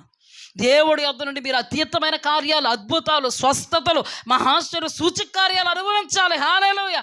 ఎప్పటికీ అనుభవిస్తున్న వారలారా మిమ్మల్ని బట్టి దేవునికి మహిమ కలుగుగాక. అనుభవించక కాలదన్నుకుంటున్న వారలారా మీరు మార్పు చెందుదురుగాక. హల్లెలూయా. చూడండి, తన యొక్క ప్రవర్తనలో మార్పు లేదు. ఏమి, ఎక్కడ వేసిన గొంగలి అక్కడ. అందభక్తులు మందభక్తులు, వీళ్ళందరూ ఎవరండి? అందభక్తులు మందభక్తులు. అలాంటప్పుడు ఏలియా ఏం చేశాడో తెలుసా? రోషం కలిగిన ఏలియా ఎందాక 2 తలంపుల మధ్య తడవలాడతారు. మీరు యెహోవా దేవుడైతే ఆయన సేవించండి, మీరు బయలు దేవత దేవుడైతే సేవించండి. నేను ఇప్పుడే తెలుస్తాను ఎవరు దేవుడు, ఎవరు నిజమైన దేవుడు ఇప్పుడే తెలుస్తాను నేను. రండి పర్వతం మీదకి రండి, మీరు అందరూ పర్వతం మీదకి రండి. అది ఏలియా అభిషేకం కలిగిన వాడి మాట కాబట్టి, ఆ మాటకు దేవుడు తోడుగున్నాడు కాబట్టి రాజంటే మొత్తం రాజ్యం అంతా కదిలి ఎక్కడికి వచ్చింది? కదిలొచ్చింది. పర్వతం మీదకి రండి, కర్మేలు పర్వతం మీదకి రండి, తేల్చుతాను ఎవరు నిజమైన దేవుడు. రా, తీసుకురా ఈ బయలు పూజారులను తీసుకురా. ఉన్నారు కదా 450 మంది, తీసుకురా, తేలుస్తాను నేను, ఎవరో చూద్దు. మొత్తానికి వచ్చారు 450 మంది బయలు పూజారులు. యెహోవా దేవుని యొక్క ప్రవక్తగా, ఏకైకుడు, అభిషక్తుడు, మహిమ కలిగిన అనుభవాల్లో ఉన్నవాడు ఒకవైపు నిలబడ్డాడు. నిలబడి మీ అందరికీ తెలుసు కదా, ఎద్దులు తీసుకురావడం. మీరు ఎక్కువ మంది ఉన్నారు కాబట్టి మీరే మొదట ప్రియారిటీ మీకు ఇస్తున్నాను, మొదట మీరే తీసుకురండి మీ దేవుడిని, ఆ తర్వాత నేను తీసుకొస్తాను. దేవుడైతే తీసుకురండి అంటే వాడుకు చొప్పున అంటండోయ్. ఏం చెప్పురా అంటే వీళ్ళకి వాడికి కోసేసుకుంటాం. అది అక్కడ రాయబడింది, ఒకసారి ఇంటికి వెళ్ళి చదవండి. కోసేసుకుంటాం, వాడికి రక్తం చిందించకపోతే రాడేమో. మన దేవుడు మన కొరకే రక్తం చిందించాడు. హల్లెలూయా. వీళ్ళలో దేవుడిని దించడానికి రక్తం, మనల్ని దేవుడు పైకి తీసుకెళ్ళడానికి కార్చి. అది వాళ్ళకే మనకున్నటువంటి వ్యత్యాసం. చెప్పుతారండి, డొప్పు కొట్టుకుంటారు. ఏమండి, వినేవాళ్ళు ఉంటే చెప్పేవాళ్ళు చాలామంది ఉంటారంట కదండి. వినేవాళ్ళు ఉంటే చెప్పేవాళ్ళు చాలామంది ఉంటారండి. ఎవరు చెప్పాలి మనకి? వింటామా మనం? ఏం జరిగిందో తెలుసా? వీళ్ళందరూ వాడుకు చొప్పునంట చేతులు కట్ చేసుకుని బయలా దిగిరా. సకల దేవతలకు తీర్పు తీర్చే దేవుడు ఉన్నాడు అక్కడ. బయలు దేవతకు సహితము తీర్పు తీర్చే దేవుడు ఉన్నాడు అక్కడ, నిజ దేవుడు. ఇప్పుడు ఆయన ఏం సవాల్ చేశాడు? ఎవరు నిజమైన దేవుడో తెలుస్తాను. ఇప్పుడు రావడానికి మాకంతా లేదు, మా కెపాసిటీ మీకు ఎక్కడ తెలుసు? మీకు తెలియదు కాబట్టి మేము ఏమవుతున్నాం, చాలామంది అవుతున్నాం. మా కెపాసిటీ ఒక రోజు మాత్రం తెలిసిపోద్ది మీ అందరికీ. అప్పుడు ఏం జరిగిందో తెలుసా? ప్రార్థన మొదలుపెట్టాడు, అంతే. ఆమె నల్లే. అగ్నిగా దేవుడు ఎందుకు వచ్చాడో తెలుసా? దేవ అగ్నిగా దిగిరా అని కూడా ప్రార్థనలో మెన్షన్ చేయలే. చూచుచున్న దేవుడు, వింటున్న దేవుడు ఈ సిచ్యుయేషన్ ఆయన చూస్తున్నాడు కాబట్టి ప్రార్థన ఇంకా అవ్వకుండానే అగ్నిగా దిగొచ్చాడండి. హల్లెలూయా. అప్పుడు ఇశ్రాయేలీలో ఉన్న అందత్వం ఏమైంది? పొర విడిపోయింది, మబ్బిడిపోయింది. ఆదిలో కూడా నేను మీతో చెప్పాను, దేవుడు చేసిన కార్యాలు మీరు ప్రకటిస్తే మందభక్తులకు మబ్బు విడిపోద్ది. హల్లెలూయా. ఇప్పుడు మందభక్తులకు మబ్బు విడిందా లేదా? దైవ కార్యం జరిగేటప్పటికి, అద్భుతం జరిగేటప్పటికి, అసాధారణ కార్యం జరిగేటప్పటికి ఏలియా పక్షముగా ఉన్న దేవుడు ఏలియా నిమిత్తం నేనే నిజ దేవుడిని అని రుజువుపరుచుకున్నప్పటికి ఏం జరిగింది? ఇశ్రాయేలీలందరూ పొరలు రాలిపోయినాయి. ఇప్పుడు అంటున్నారు యెహోవాయే దేవుడు, యెహోవాయే దేవుడు. యెహోవా దేవుడైతే మరి బయలు ప్రవక్తల గొడవ ఎందుకు మీకు లేకుండా చేసేయండి. హల్లెలూయా. ఇప్పుడు ఆ ధ్యానం మనం ధ్యానం చేసుకుంటే మన ధ్యానాంశం ఏంటో తెలుసా? దేవుడు మన దేవుడై ఉండగా విగ్రహ సంబంధితమైన అపవిత్రత ఏదైనా వేళ్ళ మట్టుకు పిగిలించుకో. హల్లెలూయా, హల్లెలూయా. మాయా విగ్రహాలను, గృహదేవతలను పూజించుటని పాపం అనబడేటువంటి పరోక్ష విగ్రహారాధన నీలో ఏదైనా ఉందా? వేళ్ల మట్టుకు పికిలించుకో. 450 మంది ప్రవక్తల్ని ఒక్కడు కూడా లేకుండా చంపేశారు. హల్లెలూయా. ఎవరు చంపారు? అంధభక్తులు, మందభక్తులు చంపారు. మందత్వం పోయి చంపారు. చంపకపోతే మళ్ళీ ఏమవుద్ది? మీ జీవితాల్లో కూడా ప్రభువు మీతో మాట్లాడుతున్నప్పుడు, దేవుని వాక్యం మీలో దూసుకుపోతున్నప్పుడు, మీ మందత్వ పరిస్థితుల్లో వెలుగు ప్రకాశిస్తూ ఉన్నప్పుడు మీరు ఏం చేయాలో తెలుసా? ప్రవక్తలు అనబడేటువంటి ఆ బయలు పూజారులను చంపారే వాళ్ళు. మీరు కూడా మీలో ఉన్నటువంటి దేవునికి ఆటంకం కలిగించే వాటిని మీరు ఏం చేయాలి? చంపుకోవాలి. అందుకే అక్కడ అందరిని చంపేశారంట, ఎవరిని ఉంచలేదు. దేవుని వాక్యంలో అమాలీకులు అందరిని చంపేమన్నాడు దేవుడు. కానీ సౌలు మహాశయుడు ఏం చేశాడు? సౌలు మహాశయుడు ఏం చేశాడు? ఉంచుకున్నాడు కదా. కానీ అమాలేకీలు అనబడేటువంటి మనలో ఉన్నటువంటి దేవునికి విరోధమైన వాటిని అన్నిటిని మనం ఏం చేయాలి? చంపాలి. బయలు పూజారులకు సాదృశ్యంగా ఉన్నటువంటి అక్రమాన్ని, మూర్ఖత్వాన్ని, విగ్రహ సంబంధితమైనటువంటి అపవిత్రతను అంతటిని కూడా మనం చంపుకోవాలి. మనలో అవిధేయత ఉంటే విధేయులం కాగలగాలి. దేవుని వాక్యమును గ్రహించుకోలేని అనుభవాల్లో ఉంటే గ్రహించుకునే అనుభవాల్లో నిలబెట్టు ప్రభువాన్ని సిద్ధపడి రాగలగాలి. వాక్యం చెప్తున్న దైవజనులను అర్థం చేసుకోవాలి అనేటువంటి ఆలోచన ఉండగలగాలి. అహాబు రాజు ఒకే యాంగిల్లో చూసినట్టు కాదు, మనం 10 యాంగిల్లో మనల్ని మనం చూచుకోగలగాలి. అప్పుడు ఏం జరుగుతుందో తెలుసా? రూపాంతరపు అనుభవంలో ఉండగలుగుతాం. హల్లెలూయా. యెహోవాయే దేవుడు, యెహోవాయే దేవుడు అన్నారు. మొత్తం ఏలియా మరియు ఏలియా ఇశ్రాయేలుల జనాంగం అందరూ కలిపి 450 మంది బయలు పూజారులని లేకుండా చేశారు. పూజారులతో పని ఉందప్పుడు?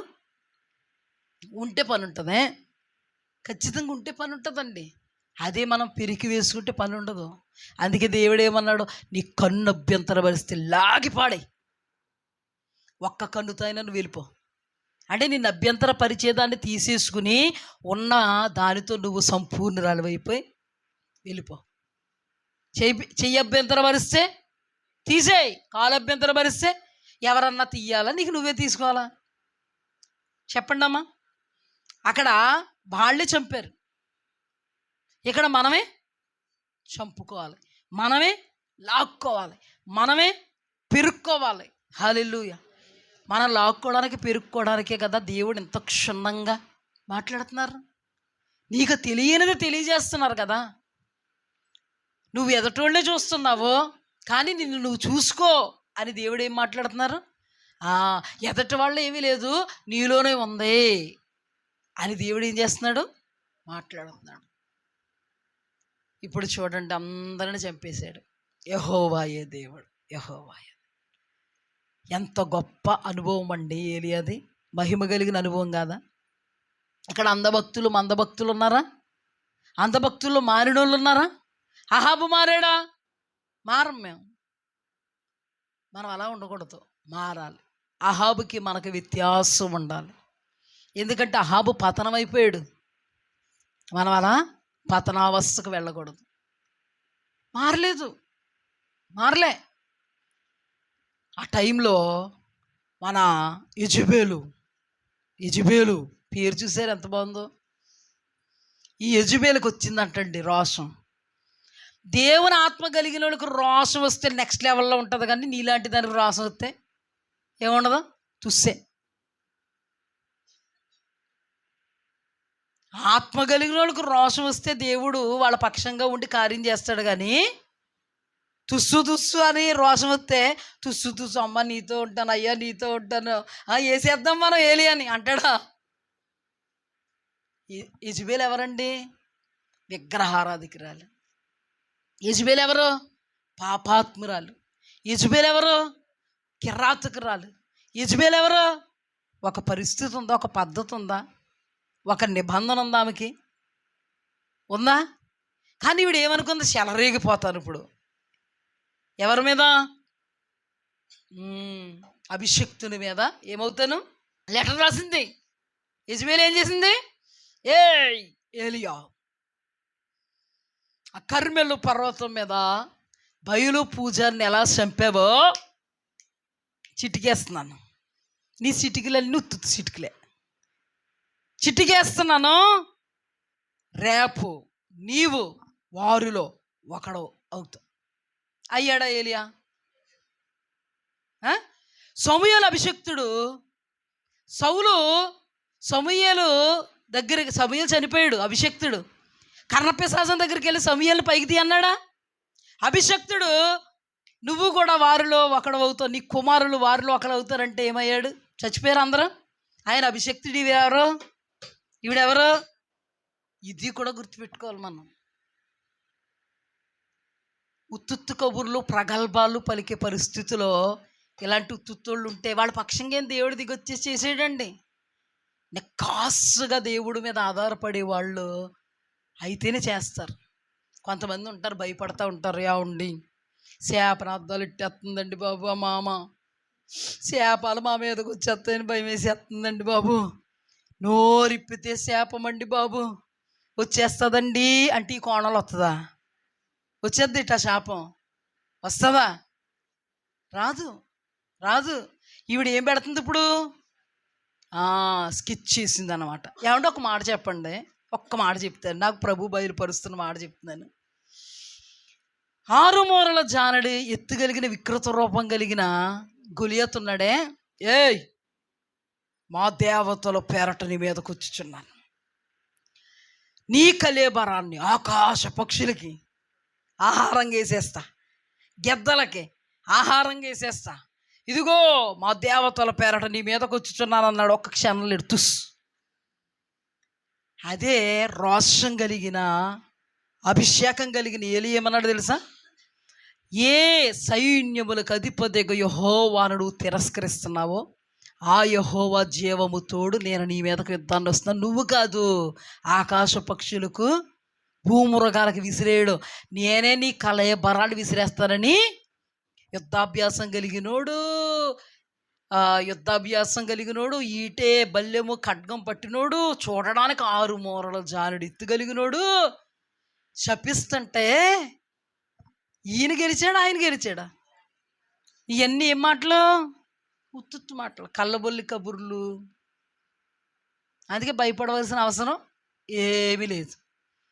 కానీ దావీదు మాట్లాడిన మాట ఖచ్చితంగా జరిగింది. కానీ అహాబు భార్య అయినటువంటి యెజెబెల్ ఏమంటుంది? రేపు వారిలో అక్కడ అవుతావు అనేటప్పటికి చూడండి, ఏలియా ఎంత గనుడండి, ఆ గనుడిని గుర్తించలేకపోతున్నారు. కానీ ఏలియా ఆమెని గుర్తించగలిగాడు. ఎవరిని గుర్తించగలిగాడు? యెజెబెల్ గుర్తించగలిగాడు. యెజెబెల్ మామూలు ఆడదు కాదు అని గుర్తించగలిగి, ప్రభువా చాలు, చాలా చేశాను, నీ సన్నిధిలో నిలబడ్డా, మహిమ కలిగిన అనుభవాలు వచ్చేసాయి కాబట్టి ఇప్పుడు నన్ను తీసుకుపోయినా చచ్చిపోయినా నేను పరలోకం వెళ్ళిపోతా, ఇక నాకు చాలు. మరణాపేక్ష కలిగిన వాడే ఎంత మట్టుకు చాలు. అంటే ఆ క్యాండిడేట్ మామూలు క్యాండిడేట్ కాదు. ఏ క్యాండిడేట్ ఏం చెయ్యాలనుకుందో అది చేస్తుంది. ఏమంటే నిజంగా చాలామంది దైవజనులు ఈ రోజుల్లో క్రీస్తు విరోధులు కానీ లేకపోతే దైవజనులు టార్గెట్ చేస్తున్న వాళ్ళు కానీ చాలామంది టార్గెట్ చేసి మాట్లాడుతూ ఉన్నప్పుడు దైవజనుడు ఒకవేళ బలహీనుడు ఇంత మట్టుకు చాలంటాడేమో కానీ దేవుడు మాత్రం వాళ్ళని విడవడం.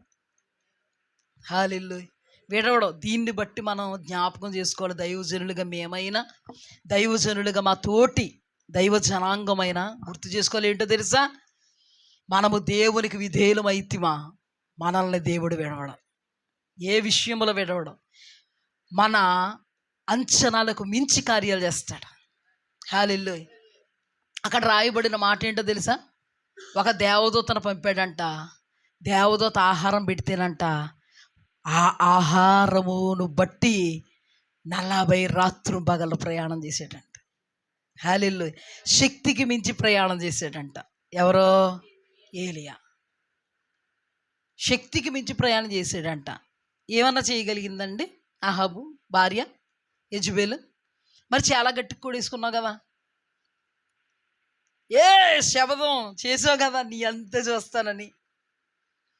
ఏలియా మీద ఉన్నది దేవుని ఆత్మ. కంటికి రెప్పలా దేవుడు కాపాడుకుంటాడు. అతని టైం ఇంకా ఉంది కాబట్టి, లేకపోతే అద్భుతంగా తీసుకెళ్తాడు. కానీ వీళ్ళందరికీ బుద్ధి రావడానికి దేవుడు మనకిచ్చిన సంకేతం ఏంటో తెలుసా? చచ్చిపోవాలని తను అనుకున్నాడు. సావే లేకుండా అగ్ని రథాలతో గుర్రాలతో సుడిగాలిలో కొనిపోయాడండి దేవుడు. ఎవరిని? ఏలియాని. కానీ అంధభక్తుడు మారాడా? అంధభక్తుడి జీవితాన్ని మనం చూసుకుంటే అప్పుడు కూడా మార్పు లేదు. యెజబెలు శపథం చేసింది, శపథంలాగే ఉండిపోయింది. శపథంలాగే ఉండిపోయింది. ఆ తర్వాత జరిగిన కార్యం ఏంటంటే, ఈ బుద్ధి లేనోళ్ళు బుద్ధి తక్కువ పనులు చేసుకుంటూనే ఉన్నారు. అహాబుకు బుద్ధి వచ్చిందా అంటే రాలే. యెజబెలుకు బుద్ధి వచ్చిందంటే రాలే. ఇప్పుడు ఈ బుద్ధి లేనోడు ఏం చేస్తున్నాడంటే, ద్రాక్ష తోట మీద మనసు వచ్చిందంట. ఎవరికి? అహాబుకి. ఎవరి మీద? పక్కోడి దాని మీద. దేవుని వాక్యంలో ఉంటుంది, పరాయి వాడి దాన్ని నువ్వు ఆశించుకో. పరాయి వాడిది వేసేసుకోవడం ఎంత తప్పు, ఆశించడం అంతే తప్పు, అది నాకు కావాలనుకోవడం కూడా అంతే తప్పు. ఇప్పుడు ఏం కావాలనుకున్నాడండి అహాబు? పక్కింటోడు ద్రాక్ష తోట చూసి అది నచ్చి అది కావాలనుకున్నాడు.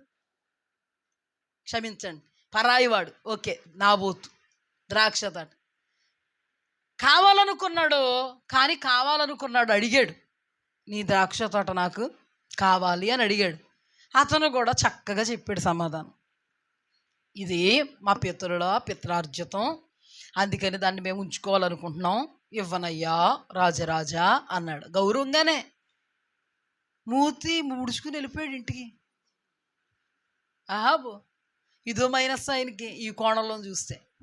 మూతి ముడుచుకుంటూ కూర్చుంటే పాపం ఇద్దరు పవిత్ర బంధం కదా. ఈ బంధం ఏమైందంటే అర్థమైంది అన్నమాట. ఈయనకి అర్థమైంది, ఈవిడికి. ఎందుకు మూతి ముడుచుకున్నావు? ఏం లేదు, నాబోతు ద్రాక్ష తోట ఇష్టమైంది నాకు. పక్కింటోడు భార్య ఇష్టమైతే ఇస్తాడేంటి? మరి అలాగైతే ఇష్టమైంది ఇమ్మని అడిగాను, ఇవ్వనన్నాడు. ఇష్టమైంది ఇమ్మన్నాను, ఇవ్వనన్నాడు. అందుకే ఇలాగా. ఓస్ ఇంతేనా? నువ్వు రాజు అని మర్చిపోయావా? నీ దగ్గర అస్త్రం ఉందా? మర్చిపోయావా నువ్వు? అస్త్రం నీ చేతిలో ఏముంది?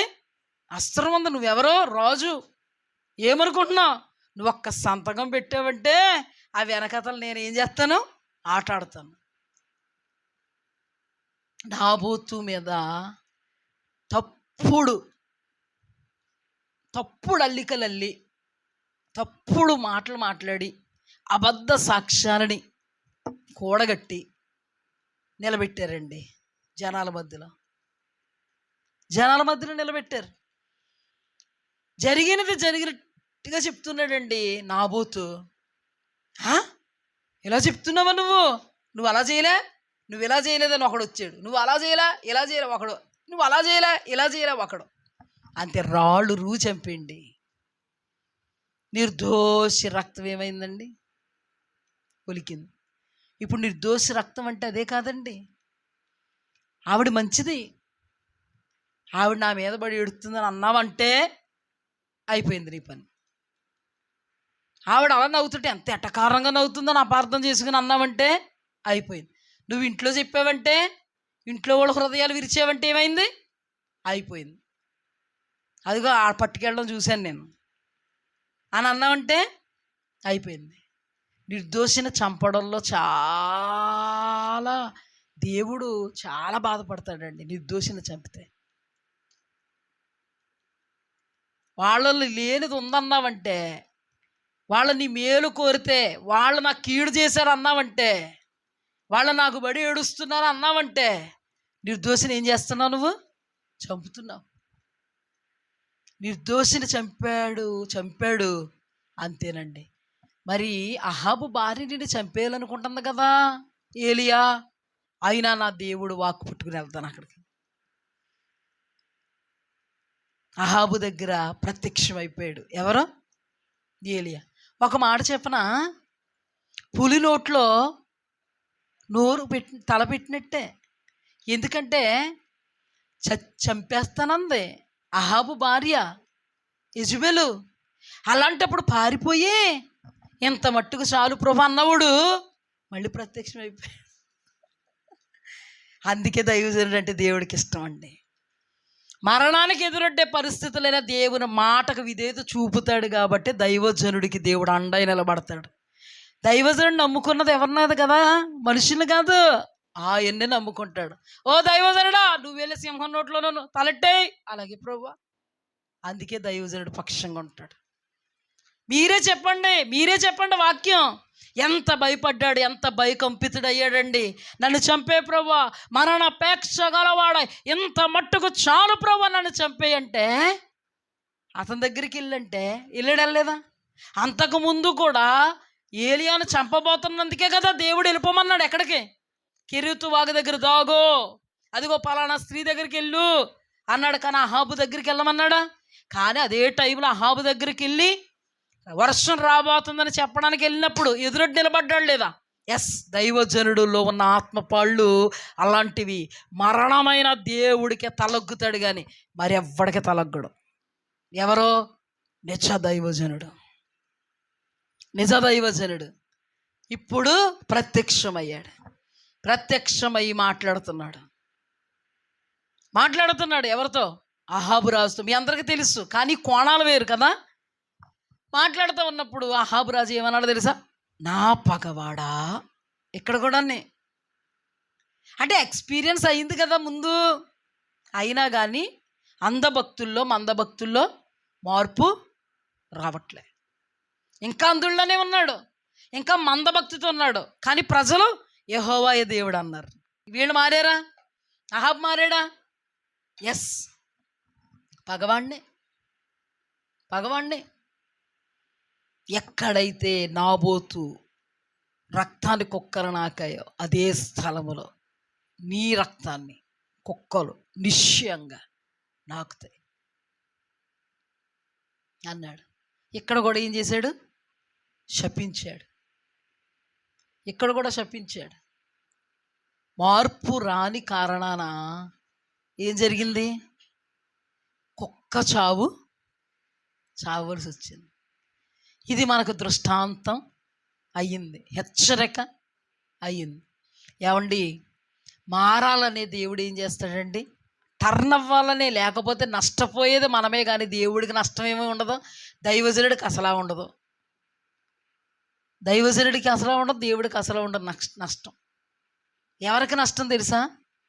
మారని వాళ్ళకే నష్టం, మార్పు చెందని వాళ్ళకే నష్టం. నువ్వు యవనస్తుడువైనా, నువ్వు యవనస్తురాలువైనా, నువ్వు వృద్ధురాలువైనా, బాలుడువైనా, యవనుడువైనా, సహోదరైనా మారితే దేవుడి దగ్గర నుంచి కృపను పొందుకుంటాం. మారకపోతే కీడులో కొట్టుకుపోతాం. మన జీవితాలు ఆశీర్వాదకరంగా ఏమీ ఉండవు. చూడండి, అంధభక్తుడిని చూస్తున్నాం మనం. అదేనా స్టెఫను దగ్గర ఉన్న అంధభక్తులు చూసాం. అదేనా మోషే దగ్గర ఉన్నటువంటి ఇశ్రాయేలీల జనాంగాన్ని చూసాం. ఇదేనా ఏలియా వద్ద ఉన్నటువంటి అంధభక్తుణ్ణి చూస్తున్నాం. ఇటువంటి అనుభవాల్లో ఉన్న వాళ్ళు ఏ భక్తులు? అంధభక్తులు మరియు మందభక్తులు. ఆ జాబితాలో మనం ఎన్నడూ ఉండకుందుముగాక. విగ్రహారాధన అంటే మూర్ఖత్వం, లఘుపరచడం విగ్రహారాధన. దేవుని వాక్యానికి విధేయత చూపకపోవడం విగ్రహారాధన. దైవజనులు నీతో మాట్లాడుతున్నప్పుడు వాక్య రూపంలో గ్రహించుకోకపోవడం మూర్ఖత్వము. వ్యక్తిగతంగా కూడా మాట్లాడుతున్నారు దేవుడు, దైవజనుడు నిన్ను ప్రేమించి. అప్పుడు కూడా ఇంతే, మమ్మల్ని ఇలాగే చేస్తారు, మేమింతే అని అనుకున్నాడా? అహాబు అనుకున్నాడు లేదా? నువ్వు నా పగవాడివే, నీ వల్లనే, నా వలన ఏం లేదు అనుకుంటానే పోయాడు. దేవుడు ఎందుకు మాట్లాడుతున్నారో తెలియదు కానండి, ఏ దానిలో నుండి ఒకే కోణాన్ని మాట్లాడుతున్నారు. ఇప్పుడు చెప్పండి, మనతో మాట్లాడుతున్నారు రానివాళ్ళు ఎంతమంది? మందిరానికి రానివాళ్ళు ఎంతమంది అండి? మందిరానికి రాని వాళ్ళకి ఈ వాక్యం అర్థమవుద్దా? అసలు ఈ వాక్యం ఉంటుందని తెలిసి కోణం. ఇప్పుడు వచ్చిన వాళ్ళగా మనం ఈ వాక్యాన్ని విని అమ్మో అని భయపడతాం. ఇంకా రాని వాళ్ళు అసలు భయపడే ప్రసక్తి ఉందా? వాళ్ళని వాళ్ళు చూసుకునే ప్రసక్తి ఉందా? ఈ కోణాల్లో తెలుస్తాయా? అందుకే కదండి దేవుడు నా యుద్ధకు రండి, నేను మీ యుద్ధకు వస్తాను.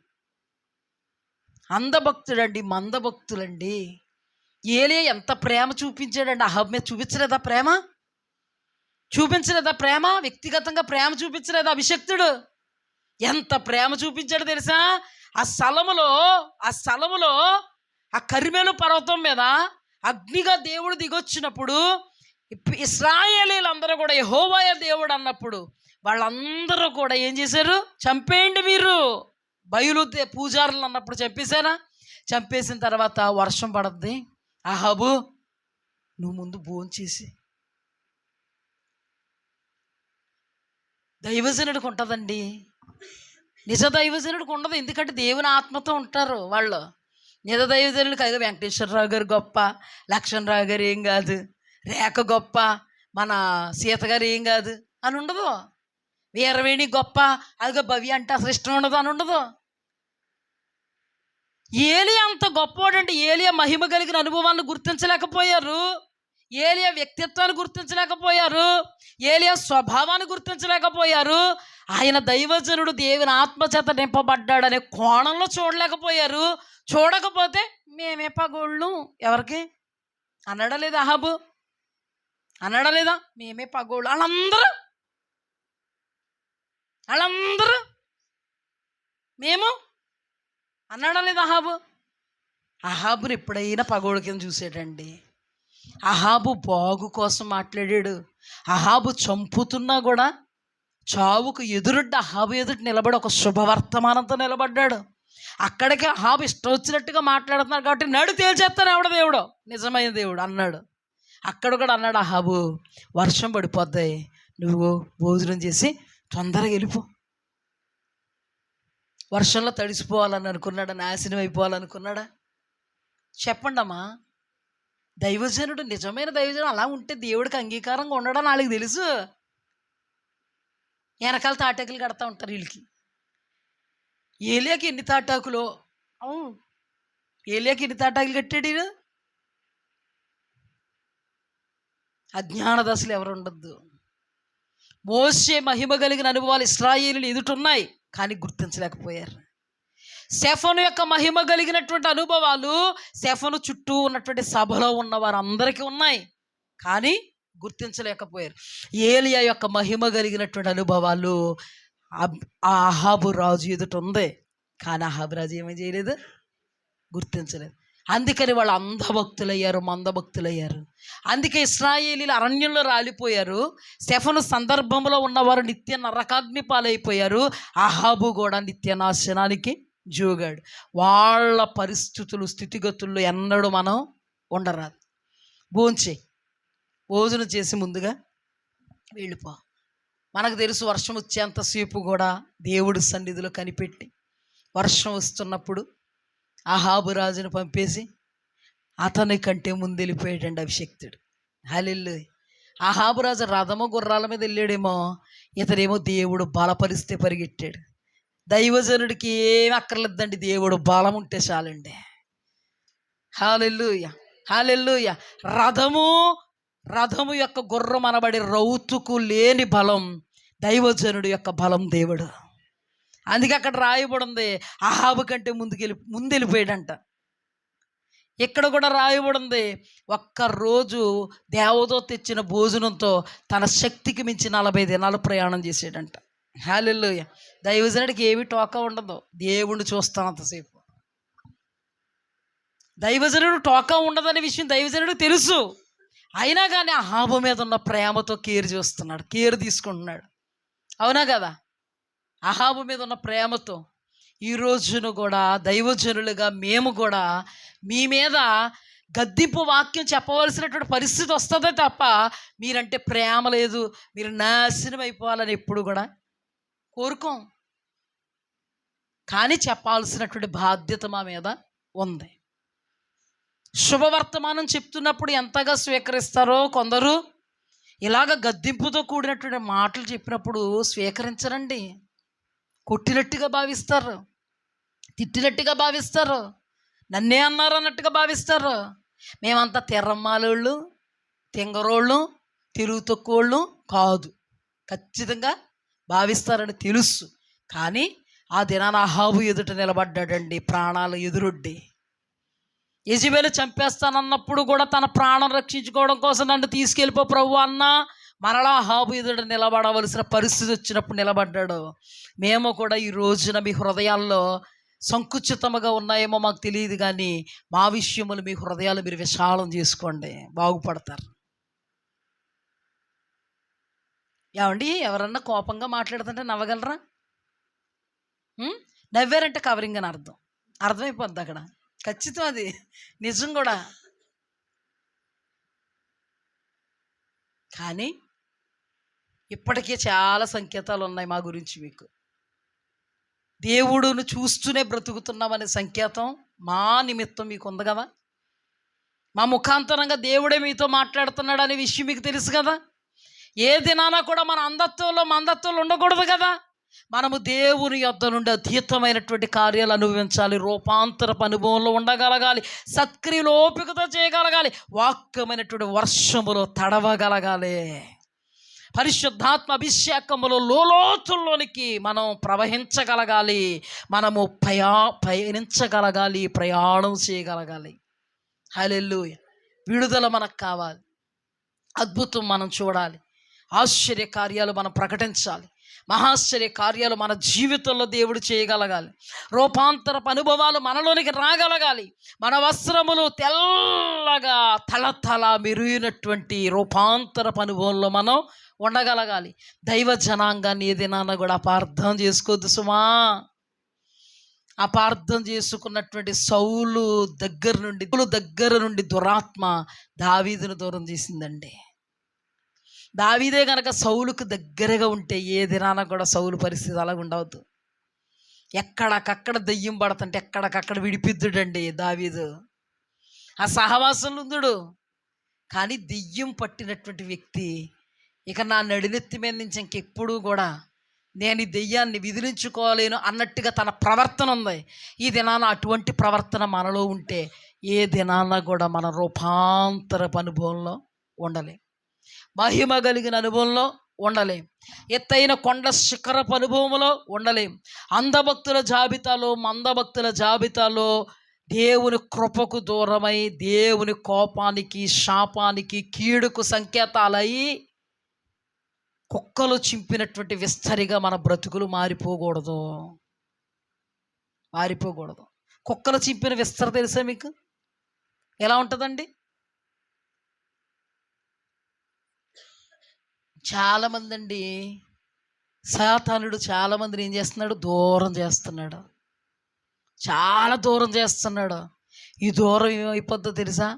నాశనానికి కారణమైపోద్ది. జాగ్రత్త. దూరం అవ్వద్దు, మందిరానికి దూరం అవ్వద్దు, సహవాసానికి దూరం అవ్వద్దు, సన్నిధికి దూరం అవ్వద్దు. దేవుణ్ణి నిలుపుకో. నీ కొరకు దేవుడు ఏర్పాటు చేసిన దైవజనులు నిలుపుకో.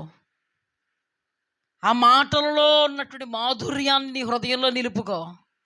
పరిస్థితులు పట్టించుకోక, స్థితిగతులు పట్టించుకోక, నిన్ను అన్నవాళ్ళని పట్టించుకోకు. నీ దేవుణ్ణి పట్టించుకో, ఆయనే శాశ్వతం. నీ దేవుడు, నీ దైవజనుడు ద్వారా విత్తుతున్న వాక్యాన్ని పట్టించుకో, ఆ వాక్యమే నీకు శాశ్వతం. ఈ సన్నిధి నీకు శాశ్వతం. సాతాను నిన్ను ఎలాగోలాగా దేవుడిని దగ్గర నుంచి దూరం చేయాలనుకుంటున్నాడు, జాగ్రత్త. మందిరానికి దూరం చేయాలనుకుంటున్నాడు, జాగ్రత్త. దైవ జనాంగానికి దూరం చేయాలనుకుంటున్నాడు, జాగ్రత్త. సహవాసానికి దూరం చేయాలనుకుంటున్నాడు, జాగ్రత్త. ఒక దినాన నీ తొలి అనుభవాన్ని నువ్వు జ్ఞాపకం చేసుకో, ఈ దినాన స్థితిని నువ్వు జ్ఞాపకం చేసుకో. దేవుడు యొద్ద నుండి దూరం అయిపోయినటువంటి పరిశుద్ధ గ్రంథములో లిఖించినటువంటి వారిని జ్ఞాపకం చేసుకో. నీ కళ్ళ ముందున్న వారిని నువ్వు జ్ఞాపకం చేసుకో. అది నిన్ను బలవంతుడిగా నిలబెడద్ది. హల్లెలూయా, హల్లెలూయా. ఏలియా చూడండి, మహిమ కలిగిన అనుభవాల్లో ఉన్నాడు కాబట్టే అగ్ని రథాలు, అగ్ని గుర్రాలు వచ్చి సుడిగాలిలో కొనిపోబడ్డాయి. మనం ఇటువంటి అనుభవాల్లో ఉండాలి, ఇటువంటి అనుభవాల్లో ఉండాలి. దేవుడు కోసం చావైన బ్రతికైన ఎదురుడ్డి నిలబడడం చూస్తున్నామండి. దేవుడు మాటకు విధేయత చూస్తున్నామండి. ఎవరిలో? ఏలియాలో. దేవుని సన్నిధిలో నిలిచిన విధానాన్ని చూస్తున్నామండి ఏలియాలో. ఏ రోజును కూడా ఏలియా వేరు, దేవుడు వేరుగా లేడు. ప్రతి క్షణం కూడా నన్ను చంపేస్తే నీ దగ్గరకు వచ్చేస్తానే అన్నాడు తప్ప మరి ఏది కోరుకోలేదు. పరిపూర్ణుడైపోయాడండి ఏలియా. ఆ ఏలియా ముఖాంతరంగా యెహోవాయే దేవుడని అంధభక్తుల్లో కార్యం జరిగింది. వాళ్ళు ఎప్పటికీ కూడా ఆ అనుభవాల్లో నిలిస్తే బాగుపడతారు. మళ్ళీ అనుభవాల్లోంచి వెనక్కపోతే ఏమైపోతారు వాళ్ళు? మన జీవితంలో దేవుడు అతీతుడు. వాళ్ళకొక న్యాయం, మనకొక న్యాయం కాదు. మనము కూడా ఎవరి సన్నిధిని నిలవబడి ఉన్నాను. హల్లెలూయా. ఇప్పుడు మనం ఎవరి సన్నిధిని నిలబడ్డాం? హల్లెలూయా. దేవుని స్వభావం మనలో నిలబడితే, మనలో నిలిస్తే ఎన్నటికీ మనం దేవుని సన్నిధిలో నిలిచిన అనుభవంలో ఉంటాం. హల్లెలూయా. విధేయత చూపితే దేవుని సన్నిధిలో నిలవబడేటువంటి అనుభవంలో ఉంటాం. ఎన్ని ప్రతికూలతలైనా ఎదురొడ్డి నిలబడగలిగితే దేవుని కోసం, దేవుని ప్రణాళికల్లో నిలబడగలుగుతాం. దేవుడు నిన్ను విడిచిపెట్టుకోవడానికి కాదండి ఇంతలా మాట్లాడుతుంటా. ఇంత పనికి మాలిన అజ్ఞాన దశలో ఉన్న వాళ్ళ ద్వారా కూడా దేవుడు మా ముఖాంతరంగా ఎంత ఉన్నతమైనటువంటి లోతులలో నుంచి మీ హృదయ అంతరంగాలతో మాట్లాడుతున్నాడంటే దేవుడు కేవలము వ్యక్తిగతంగా నిన్ను దేవుడు ప్రేమించి మాట్లాడుతున్నాడు. నిన్నే దేవుడు ప్రేమించి మాట్లాడుతున్నాడు. అహాబు వంటి అనుభవాలు నీలో ఉండకూడదని ప్రభువు మాట్లాడుతున్నాడు. స్టెఫనును చూస్తున్నాడు, ముఖరూపం మారడం చూస్తున్నారు. అయినను స్టెఫను రాళ్లతో కొట్టి చంపారండి. ఎవరు? సమాజ మందిరం అక్కడ సభలో ఉన్నవాళ్ళు. మోషే అంటే ఏంటో తెలుసు, మోషే సర్వం అని తెలుసు, దేవుడు ఏర్పాటని తెలుసు, మమ్మల్ని ఉద్ధరించడానికి మోషే వచ్చాడని తెలుసు. కానీ మోషే మీద సనిగినోళ్ళు అంధభక్తులు, మందభక్తులు అరణ్యంలో ఏమైపోయారు? రాలిపోయారు. ఏమండి, దైవజనుడైన మోషే కావచ్చు, దైవజనుడైనటువంటి స్టెఫను కావచ్చు, దైవజనుడైనటువంటి ఏలియా కావచ్చు, వీళ్లలో ఉన్నటువంటి అభిషేకం, వీళ్లలో ఉన్న మహిమ కలిగిన అనుభవాల్లో ఏ నెగిటివ్ అన్నా మీరు చూడగలిగారా? ఈ రోజులు అటువంటి అనుభవాల్లో ఉన్న వాళ్ళు నెగిటివ్ మైండ్స్తో ఉంటారా? నెగిటివ్ థింకింగ్తో ఉంటారా? ఒకరి నోలో చూస్తారా?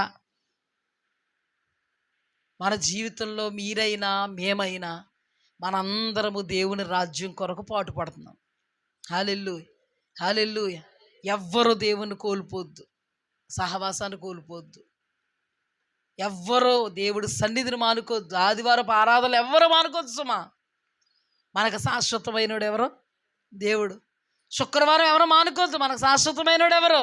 దేవుడు. బుధవారాలు మానుకోవద్దు, మనకు శాశ్వతమైనడు ఎవరు? ఇంకొన అతీతంగా ఉండాలనుకుంటే అనుదిన సహవాసం మానుకోవద్దు. మన బ్రతుకుతో దేవుడు మాట్లాడాడండి. అహాబు చూసుకుంటే చాలా బాగుపడుతుడు. అహాబు బిడ్డలకు మంచి బ్రతికివ్వలేకపోయాడు.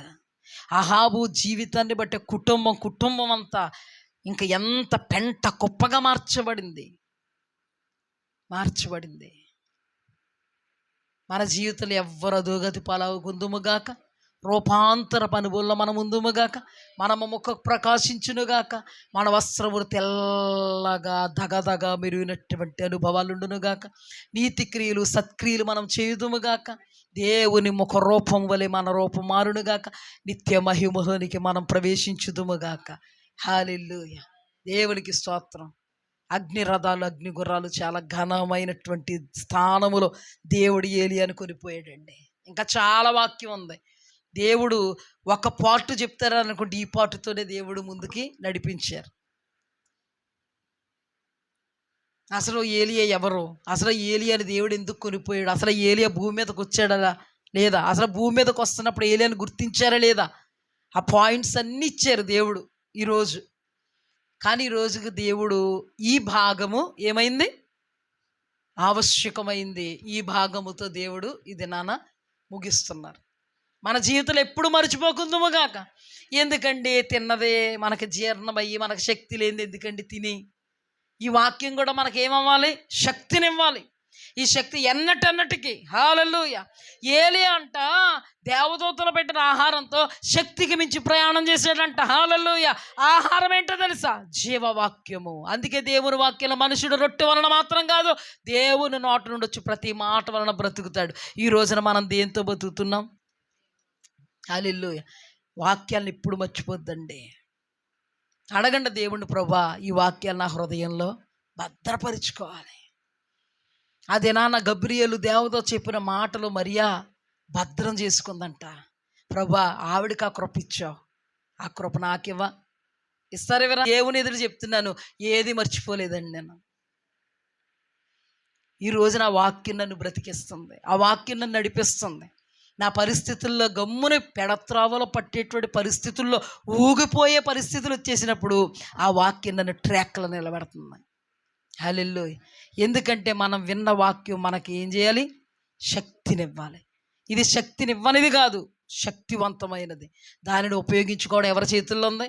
మన చేతుల్లో ఉంది. హల్లెలూయా. ఎన్నటెన్నటికి మా ముఖాంతరంగా దేవుడు మిమ్మల్ని మహిమ కలిగిన అనుభవాలను నిలబెట్టును గాక.